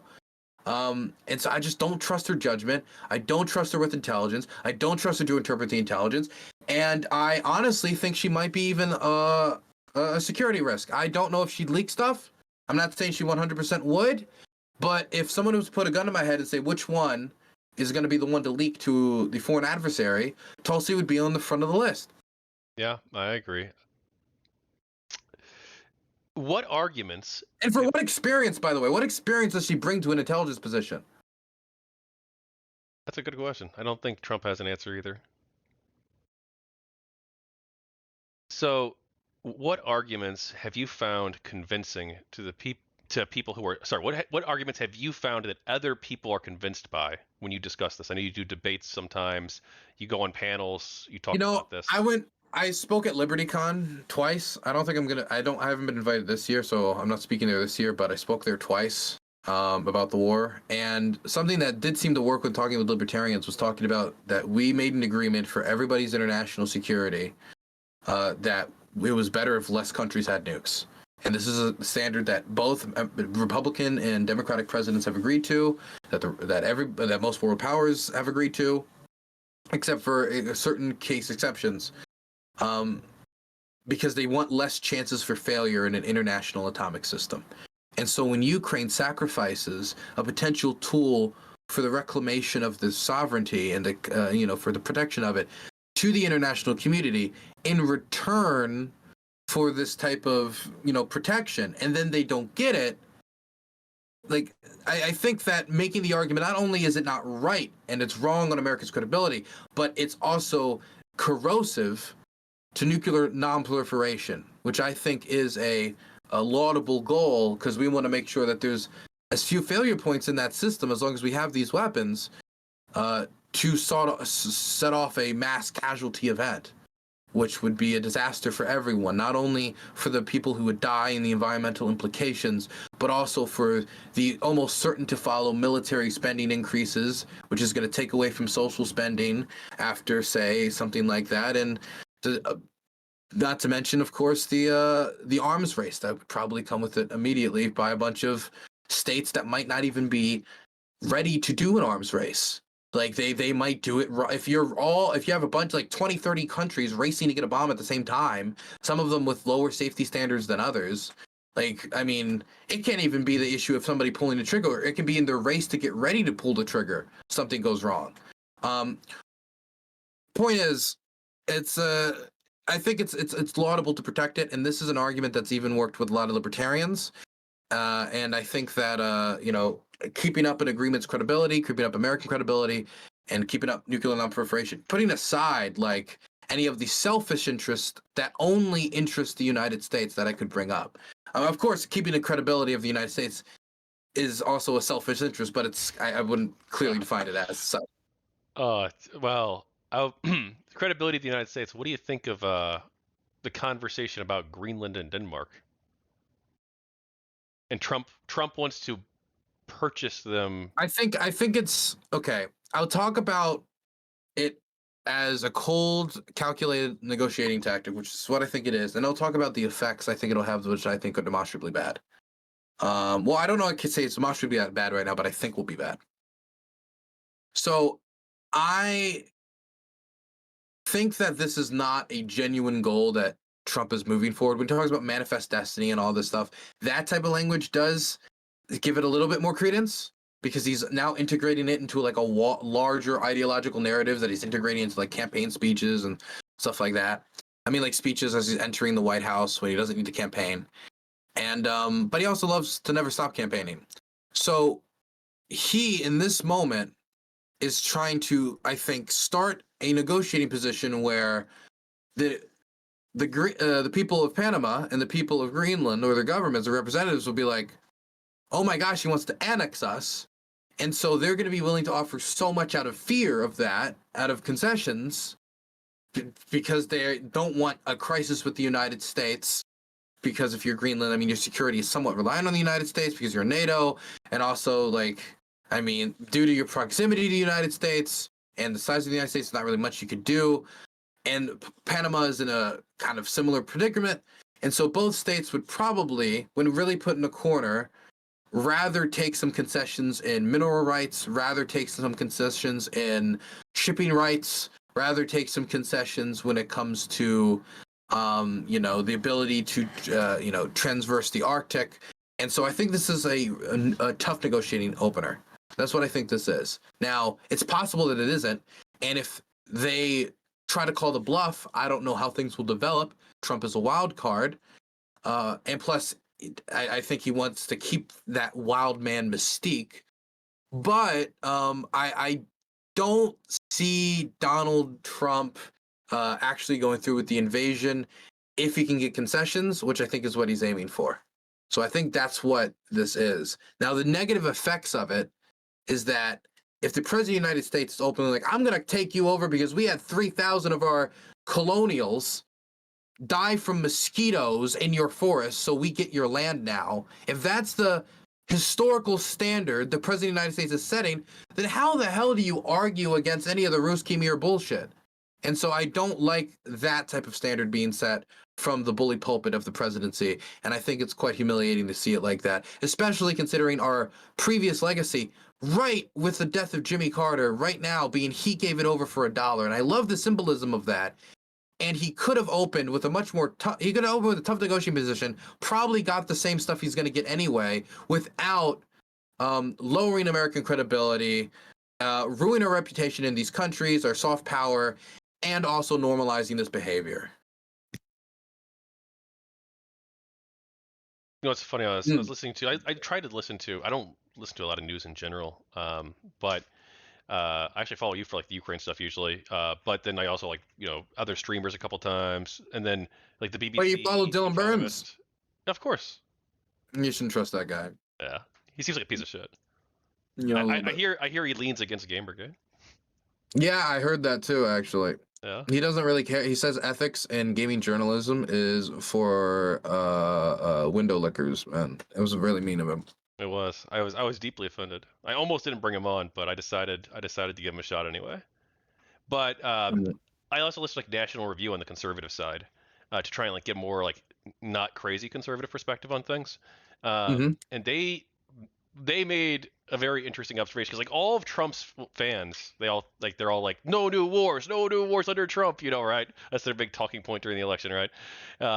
And it's like, well, no, actually, like, Trump's like consistently since like if you go back to the Iraq War, they seem to think that he's really just an imperialist, right? His problem with the Iraq War wasn't that it was like based on misinformation. Like his problem with the Iraq War was that we didn't take the oil. Like he even openly says this.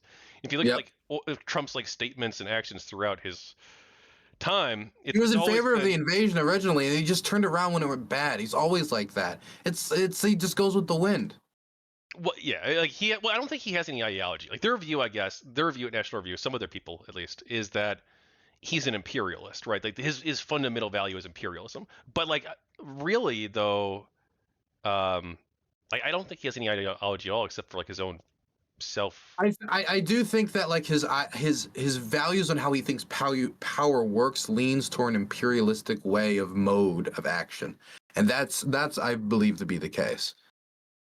So I don't know if he necessarily like believes that America as empire should rule, but I believe that the way he thinks power works is very kind of almost, I don't want to say Mearsheimian, but very almost like it is what it is. We're big, you're little, you concede, we get. I think we make deals. You want to make a deal? So I think he's got a kind of a Corleone style of diplomacy. Listen, Zelensky, I need you to do me a favor. Yeah. Exactly. So That's literally, but that's how the phone call with Zelensky went. It literally it actually is. It's Corleone diplomacy. I'm not fucking with you. Yeah. Yeah, it's insane that like that's been memory hold too, just like January 6th by the Republicans. It's crazy. Look, I'm not like I'm not anti-Republican. I'm just like anti-MAGA. People, yeah.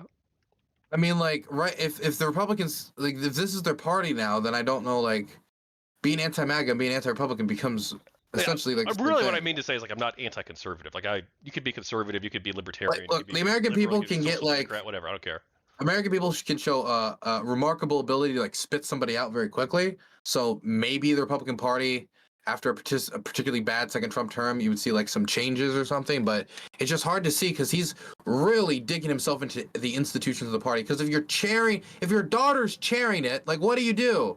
Like is the co-chair of the party gonna lean against you if you're leading the party in a bad direction? Are they gonna lean towards leadership that's gonna be going in a different direction than you wanted to go? I don't know. It would have to really just be like a popular revolt within the Republicans. It's up for the Republicans to take back their own party. Nobody can make them get it under control. They have to get it under control themselves. Right now they're rioting, and we're just like we're Trump sitting on the couch sipping our Diet Coke as people storm the Capitol. We're just waiting for everything we're just like waiting for them to get it out of the system. I don't know. So we obviously talked a lot about history, and you talked about the Budapest Memorandum, your own Maidan, a lot of other aspects. So are there important parts of the history of Ukraine and Russia and their relationship, perhaps, that you think are worth talking about that we haven't yet, especially prior to, say, 2014? Prior to 2014, I mean, like, it should be known that it's not that out of nowhere, right? The Ukrainians just got angry at the Russians for some like little language thing here, little language thing there, and they overthrew Yanukovych. Is that Yanukovych was representing not only a corrupt establishment, but also for a lot of people in the very pro-Ukrainian idea sections of society, a continuation of Russian domination over the country that had gone on for a while. And now, whether or not you thought it was a big enough issue to motivate you to go on the street or to motivate you to vote for somebody who might like not agree with you on one issue or the other issue, or might not be from your region, so you're not going to get a lot of regional benefit, which is a lot of times how these politics works. Like, we'll bring this to you and you'll vote for it, whatever. And so I think that if you're going to view this lead up period, you have to view it through how much businesses in Ukraine were owned by Russians. You have to view it through how much of the intelligence sector was just Russian spies. How was the Orthodox Church in Ukraine used against Ukrainian sovereignty and independence? When we're talking about a brotherly nations narrative, does a brother go through your phone and spy through your phone like that? Does your brother talk with your pastor to get information on you because to check on the security situation? Like, these are not brotherly things to do. And so I just want people to know it's not even like when people talk about, oh, it started It did. Oh, 2022 it didn't start. It was 2014. Bullshit. It didn't even start in 2014, really. I mean, if you want to talk about it, there's like you keep going back towards, for example, sovereignty crisis during early Putin. There was an attempt to make a play on Crimean land by Vladimir Putin's regime in the early 2000s, where they just started building bridges and doing construction work onto Ukrainian in the direction of Ukrainian territory, just to like see what would happen. And like the country united against it, but like this isn't like the first time that this type of threat or this idea that they would be able to lord this over the Ukrainians has been made. I mean, the whole reason Ukraine gave up its nukes in the first place wasn't just because of the economic unsustainability of the nukes, but because the threat was, if you don't give them up, also the Russians might very well invade. So the story is the Russians get nukes after the war, nobody else gets nukes after the war. And so when you're from the Ukrainian perspective and you've conceded, you've conceded your nukes, you've conceded your sovereignty for all those years. You lost Crimea, you've lost all this land, you signed these deals. At what point is it for you to say, if we continue to concede, we're just encouraging the behavior? There has to be a lesson learned by the one, coming here and looting the country periodically, that, if you come by looting here, you might not come by again. And so I think that if people kind of view it like, maybe we could just pause it. 2014, 22, I mean, yeah, it's bad, it's been going on for a bit, but maybe we could just pause it. But it views it as if it was within a vacuum and can be unpaused. But if we just return to or even if we return to early 2000s and they're doing stuff like that, well, then they're still making plays on Ukrainian territory. It's still something that could bubble up again and create the crisis all over again. So it's not as simple as just like getting them to stop firing for a second, because I mean, that's happened many times during their history. This is something that is bigger than Putin. This is something that's bigger than Zelensky. This is something that's been ingrained into the national identities of two peoples, and ingrained into the ways of governmental thinking and the structures of government. And for the Ukrainians that have their structure of government is a lot more fresh, is a lot more new, they've had a lot of difficulty trying to get their national narrative out there, the Ukrainian idea out there, and now they're just starting to. And I think that's why a lot of people, when they're looking at the Lex Friedman interview, they're hearing a lot of this stuff about the Ukrainian story for the first time. And so, yeah, the story does go back a little bit further. When you, for example, like when you hear about Ukrainian Nazis during World War II, and they talk about the tens of thousands that fought for Hitler, there's a lot of noise made about that during this war. What about the 5 to 7 million that fought against Hitler compared to like the 20 to 50,000? It's like not even like the size differential is insanely different. Ukraine did most of the bleeding in World War II. They were the center of German imperialism during World War II. A lot of these Russian national myths that have been built up as they are the one who did this, well, the Ukrainians actually bled more for it. Just this, like they were the ones that were the reason they wanted to invade the USSR was to take Ukraine, because it was the fertile black soil that they would put German settlers on. It was the center of German Lebensraum. They bled the most for this. And so I think that the idea of using that narrative against them, the idea that we need to go in Ukraine to denazify them, when it was the Ukrainians that bled the most in the USSR outside of maybe the Belarusians, because like the Wagner Brigade and all of the like worst fucking degenerates in the Nazi regime were active over there. You're now going to use that legacy against them, the legacy that they bled with you. It's so evil when you think about it. Yeah, it's like literally going up to somebody. It's like, your grandpa died for my grandpa over in Ukraine, and now I'm going to go kill you because actually you didn't properly do the legacy. Actually, it was you're a Nazi now. You guys were actually fighting for you're Nazis. It's unbelievably disrespectful. Do you want to take a couple minutes break and then reconvene? Reconvene. How long have we been going? 3 hours and 12 minutes. Would you just want to? We asked like I don't know, like 5 more questions and wrap it, or like, let's do 7 more Let's questions. let's well let's just go through it because Okay. I Well, do have. I moved off the question list a while ago, and then like occasionally pick some from it because I thought having that back and forth discussion like humanizes Mhm. you to the reader, and then I think it's also interesting to explore too. Um, Humanizes me. yeah. Well, because like they're going to be reading you answering a bunch of like Is that your technical goal? knowledge. Is your goal to humanize me, you son of a bitch? How dare you? Fuck you. So what do you think of Makhnovishchina? You know the anarchist group in like the 19s, like the Oh, Ukrainian War you of mean Independence? yeah, the anarchists, the Makhno's boys, Batko Nash, Nestor Ivanovich Makhno. Yeah. Um, I mean, yeah, I know about it. I think it's obviously I think his story is awesome. I think it's super cool.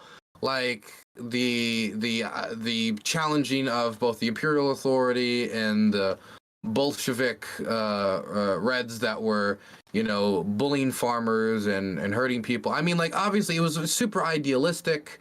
A lot of ideas that really needed to either be fleshed out terribly more or probably just like scrapped all together in more centralization, but it was also their just geographic location between such great powers made such a project so unlikely to succeed. But it's very interesting. Ukrainians, they like him. I've got him behind me actually, on the wall there. Oh, second. Their leader.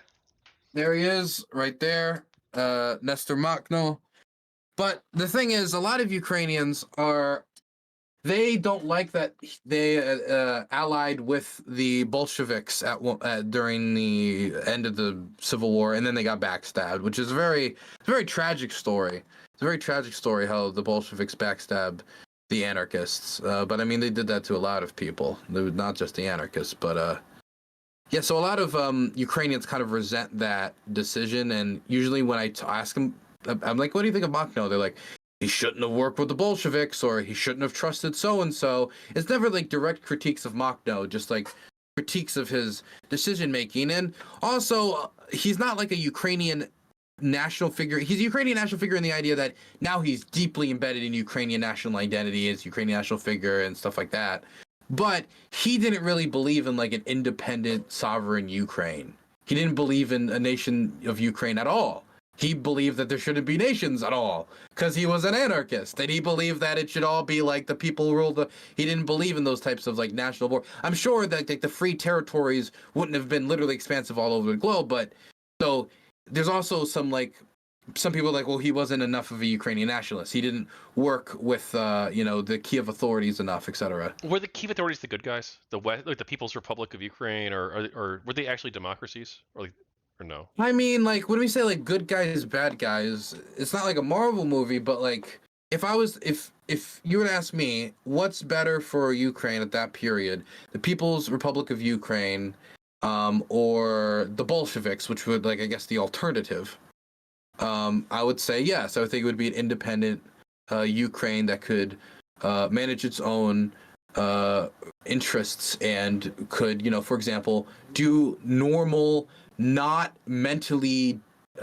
defunct and knuckle dragging farm management and resource management. Because I mean, with the Holodomor that came right after, I mean, like literally anything would have been better than that. Anything would have been better than, well, as people were starving, taking their food and exporting it for industrialization or for the other cities, and then stopping people from fleeing the country like that, so they can't leave. They have to just stay there and starve. Anything, literally a rock with googly eyes, would have been better than that. You were on Bridges recently. Do you have any thoughts on how Kyla, not so erudite, has covered the war? Have to have at least one female streamer on there, Otherwise, I'm sexist. I don't Plus, I think think she's she's a covered. good. She hasn't covered the war really. She did. I don't think she does. Maybe I just don't watch enough. She interviewed me once about it early on. It was very nice. I think her questions were very tuned to psychological issues, less to political. And like I think during the interview, she's been very nice. She's also been very nice to me personally when I'm at different events, because usually what happens is I come straight back from the front line and I'm back for like 3 days and I'm at the event, and I think like she's immediately like, I don't know, like mama burn braid or something, like just mama bird brain turns on or fucking so, and she'll like, for example, I remember we did like a picture period where in Ohio where we took a bunch of pictures and took videos for this big event, so we were doing like pictures for the streamers, and they got a drone to take footage of all the streamers together and stuff above us. So they flew a drone like right over our heads and like flew it right above us. And like not that long before that, I heard the same sound in a very different context.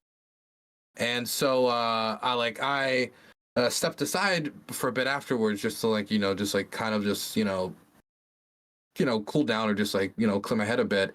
And she came out and she noticed and she checked on me, and she's been very nice on stuff like that personally, trying to be supportive, which is cool. Very few other people have done that, so that was nice of her. Well, that's good. It's good to hear that people, in our community are friendly towards each other off air, and it's not just an on-air persona they throw on, which is good to hear. Mm. So do you think? I mean, she shouldn't have said the like 20 racial slurs she said after that, but I mean, like, it was up to that. She's got that mouth on her, just. I didn't think she thought that about the Greek community. Based. Do you think there's anything to the persecution of Russian speakers or people of the Russian Orthodox? One of those churches got banned. I don't remember. There's two that have like very similar names. Do you think there's anything to the persecution that they might be experiencing? I mean, there's like regulations on the language. That's real, and it intensifies the more the Russians put pressure. The more pressure the Russians put on Ukraine, the more regulations get placed on the Russian language. It's having the exact opposite effect if the purpose is to like loosen language laws, because the Russians use the language as a weapon. They say, we're here to defend Russian speakers. They come in, they bomb stuff, they kill people, they do whatever. And then the Ukrainians are like, damn, this language is being used against us as a weapon. We need to protect our language. We need to protect our country. And then it like reinforces it. And the regulations are stuff like you can't have a certain percentage of like Russian language and music on the radio. Like they have to be like majority of it has to be Ukrainian, and you can only have like a certain percentage. And that we should invade them to stop this. This sounds terrible. It's when you think the big one was like the language law that I heard about was like had to do with what you'd hear is the Russian language been banned. That's the way it would be said, and then there would be no more explanation on it. But what actually the language law was, at least when they're talking about the banning of the Russian language, was if you're a public employee working at an official building and somebody comes in there and speaks to you, you have to speak in them in Ukrainian first. And then if they speak to you in Russian, then you can switch to Russian to match their, but as a Ukrainian public servant, you have to speak the national language first, which is Ukrainian, and you have to know it and you have to speak it first while working as a public official. That was the banning of the language. That's the source for what the ban was. That is the type of thing that Trump would implement tomorrow if he could in the United States about the English language. But he would be wrong to do that. You would criticize him for it, yes? I don't know if I would. It's not something that it's something I frankly care very little about. And I understand, like, I understand them and I understand why they care about it, but it's something that, for example, I believe people who come to America should speak English because you need it for social integration. You need it to be, so it would make sense that if you're working at a bank or looking at one, you speak to them in English. But I also don't see a reason that I need to go in there and be like, you need to speak English first. Because if you come in and you know that person, or you think that person is going to speak Spanish and you speak Spanish first, and I don't see a need that I need to go in and regulate it. So this is not a law that I would support probably if I was in Ukraine. Well, actually, it's in a different context, and now if it was raised, it maybe be different. But my point is, it's not like a law I'm cheering for, or excited about. This is not a law you start a war over. This is not a law you invade a country over. This is not even a law you can even get intervene in another country's affairs over. This is the type of thing you do a diplomatic protest over, and you say, hey, could you change? This is not what the Russians say when they talk about the genocide of Russian speakers in Ukraine and the way they talk about it. What is your message to American, European, and allied policymakers? Um, you never got a good deal with no cards in your hand. You got to put the cards on the table if you want to have a good deal. You can't just hope for the deal to manifest and to fall out of the sky. The path of least resistance is continuing the bloodshed. The path to a sustainable peace and something that resembles a just peace is might be the one less traveled, but it means dedicated effort to put the resources where it needs to be, putting the tools in the hands of the people who need them, and it means finally unshackling the nozzle and giving them what would be necessary for the Russians to not sustain this war into the future. It doesn't need to be enough to fucking push them out of Crimea necessarily, but enough to make them know that they cannot win. Enough to make them think that they cannot travel the path of least resistance. Because if we come to this conclusion 2 or 3 years from now, it could be 2 or 3 years of unnecessary bloodshed. What's your message to the United Nations? Reform or get rid of the Security Council. It's the same as every other semi-brain-celled individual says. Just you got to reform or get rid of the Security Council. Like, the veto power is insane. It's no. I mean, I understand they're big countries that can have influence, but like, yeah, one country can veto anything.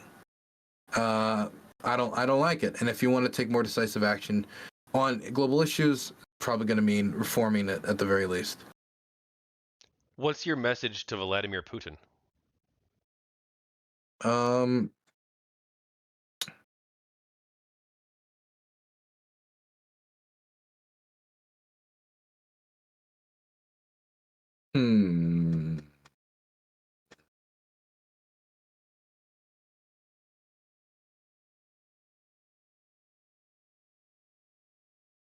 thinking, I don't know what I would even say to him. Like,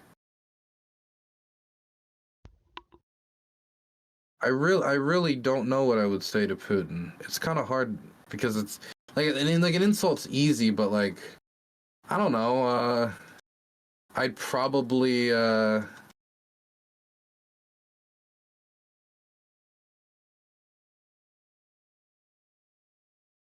I really don't know what I'd say to Putin. I think I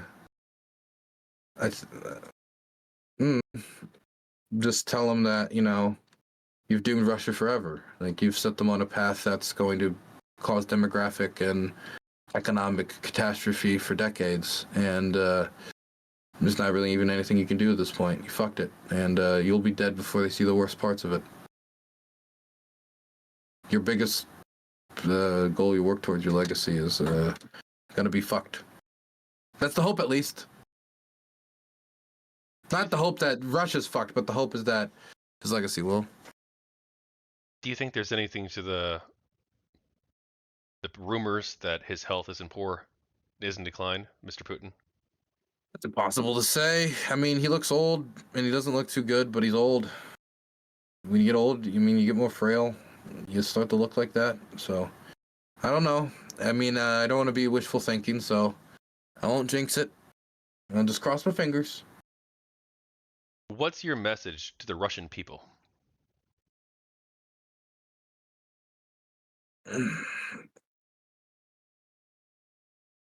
This won't stop until the people can make the government stop. Until there's mechanisms by which the government is duly believing that the people's dissatisfaction could really mean the end. And I mean, not like, like a suppressed state of affairs. I mean, they have full access to the truth. They have full access to the press. Like, as long as it's a state where they're going to be continued to they have to break out of it. I mean, it's hard to, everything that's been said has been said. I can't, it's not like I can say, look at the human safari in here, so on, right? I could say like any number of war crimes, and I don't think it'll be things to wake them up. So it's just gotta be like, they have to change their structure to the point where their government they have access to the information that everybody else has in the international community, and that when they have access to that information, that gets them angry at the government, they can hold their government to account. If they cannot develop that system that isn't just, the government just slightly moving this way, slightly moving that way around a crisis while aiming towards the same imperial goals, it's just going to continue doing this again, again, and again. It's not the type of thing you just kind of wait this war out. You're going to get another war just somewhere else until you learn to tell your government, I don't want war, stop war, no more war. You have to learn to do it. Like, there was like political repercussions for Vietnam had a freezing effect on policymakers and politicians who were decision makers. That you want a freezing effect. The public needs to have a freezing effect on its government, or you're going to continue to send your sons to die. What's your message to President Zelensky and Ukrainian policymakers?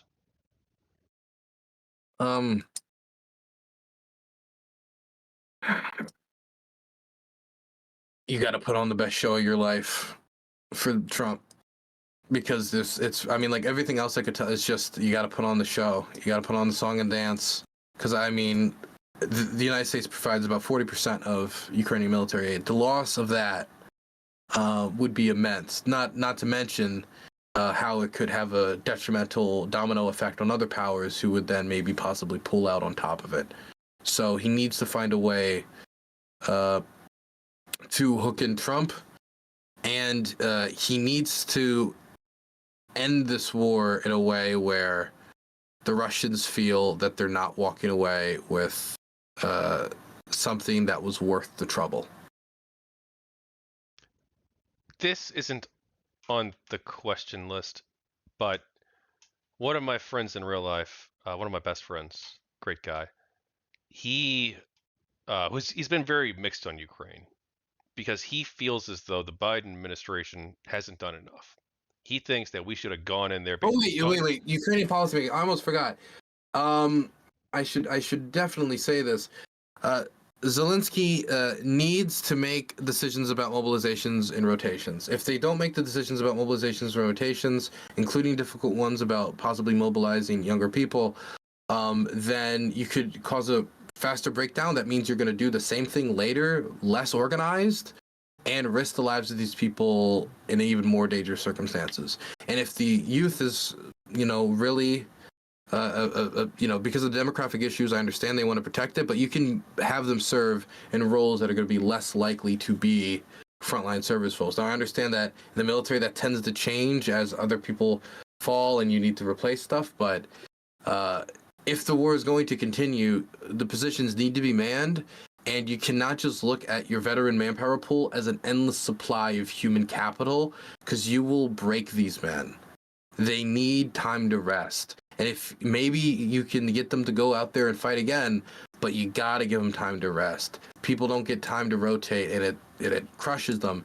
And we still need to fill up all the positions, let alone have other units come in and rotate. So they need to make difficult manpower decisions.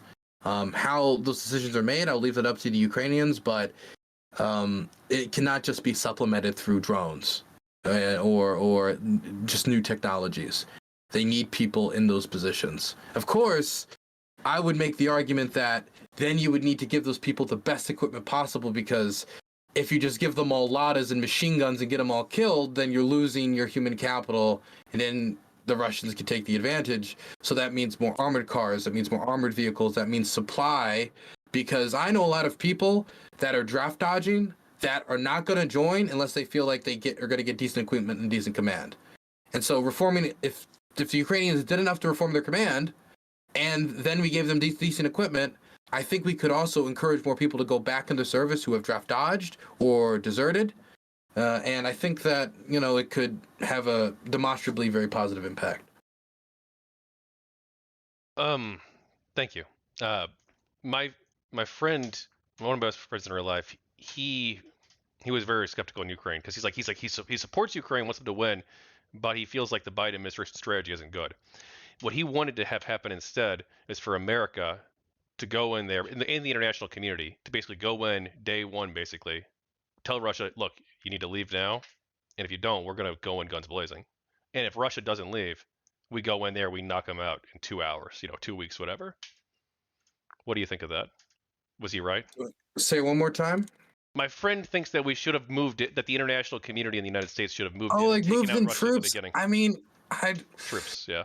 it's we had already set ourselves in such a pathway by the time we got to 2022 that it'd be hard to make such a change overnight and make it believable. And so you do have the risk of the Russians kind of buying the bluff, like, oh yeah, all of a sudden President Biden, who just pulled out of Afghanistan, and I'm not saying that that contributed to it necessarily, but I'm just saying in these circumstances, he would think this guy who just pulled out of Afghanistan and is part of an administration that has always kept like the war at arm's length is now going to put Marines in Kiev, and maybe even if they're serious to do it, they might just call the bluff. And if we do get to that circumstances where they're fighting directly, then you could also have atomic confrontation, which, while we have a lot of theoretical ideas that we've ran through exactly what would happen, and probably not all of human existence would immediately end, you could end up having some go off, killing a lot of people, and degrading the nuclear nonproliferation standard in a way that would be demonstrably negative. So I think that moving the troops in at the start would have been extremely risky, and once it happened, it was almost, I think it was too late. It was a question of doing stuff beforehand to get them ready. You would have to create a standard in advance, like, we will now respect the Budapest Memorandum. If there are Russian troops in Kiev, American Marines will arrive in detachments to serve. It's like, then, like, maybe, and even that would still be risky, but especially after February 24th, it was too late, I think, for most American presidents to ever make that decision. Maybe Curtis LeMay, if he ever got elected, but it's out of him. What do you think of this interview project? It's interesting. I'll have to see how it looks like all together, see what stories you put together and what you take out of this, what you thought out of this was useful. Actually, it's the whole thing. So that's the same thing with the Gamergate project. It's literally the full interview, transcribed. Well, with the Gamergate stuff at least, I try to get requests for comment. So like if we talk about a specific person and like criticize them, they'll have a right to reply. And I'll also try to fact check along the way, make sure that people are like not just like making stuff up. I don't know if I'm gonna fact check as much with this one because I'm not really because I'm so right and correct and awesome. Yeah, I won't know if you're you. lying or not about Thank a you. lot of stuff, probably, to be honest. Is that bad? Is it bad if I don't know if I'm able to call you out if something was wrong? Not just you, but like any interview. It's hard because you want to have experts on the show, but then if you bring an expert on and then the expert makes an expert mistake, then like, or it's like, how are you going to catch it if they made that? I understand, but also that's going to be a risk no matter what. I would assume the people who you would hope would know what they're talking about would, on average, make less of those mistakes. It's just a question of trying to catch it when you can, and you should try to fact check. Like if you hear something that doesn't sound right, you should fact check it and do like a cursory Google search at the very least. Yeah, I agree. Or like something that you don't know for sure, and you can always like follow up afterwards. Be like, hey, do you have a source for this? There's nothing stopping you. True. What's next for Dylan after the war?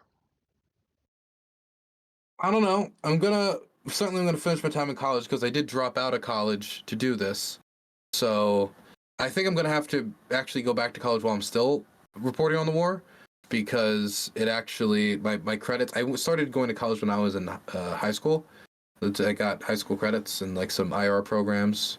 So I've got college credits and IR programs. So I have to go back because there's only a certain amount of years where those credits are still, like, you still use them to get a degree. So I got to do that soon. I'd go cover some other countries. I won't really say exactly which ones. I for sure do. But I'm interested in Myanmar. I'm interested in Syria.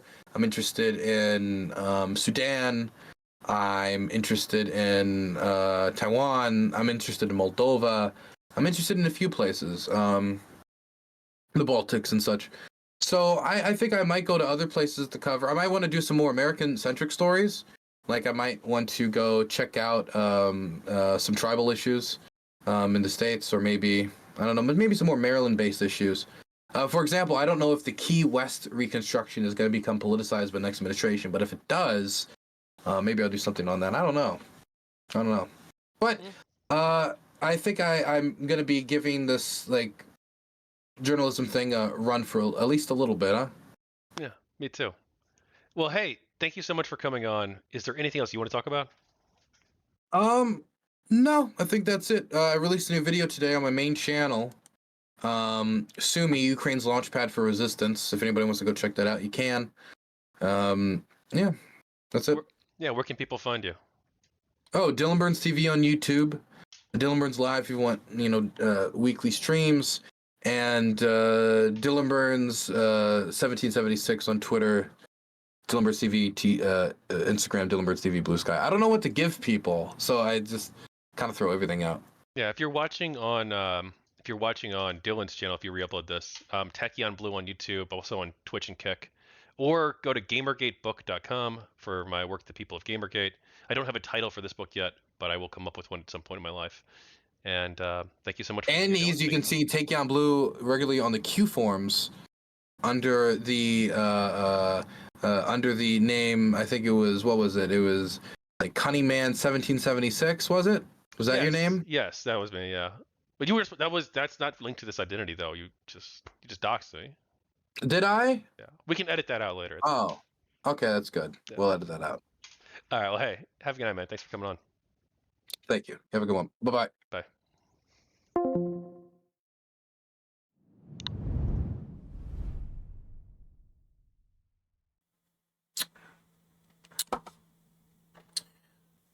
That's easy content.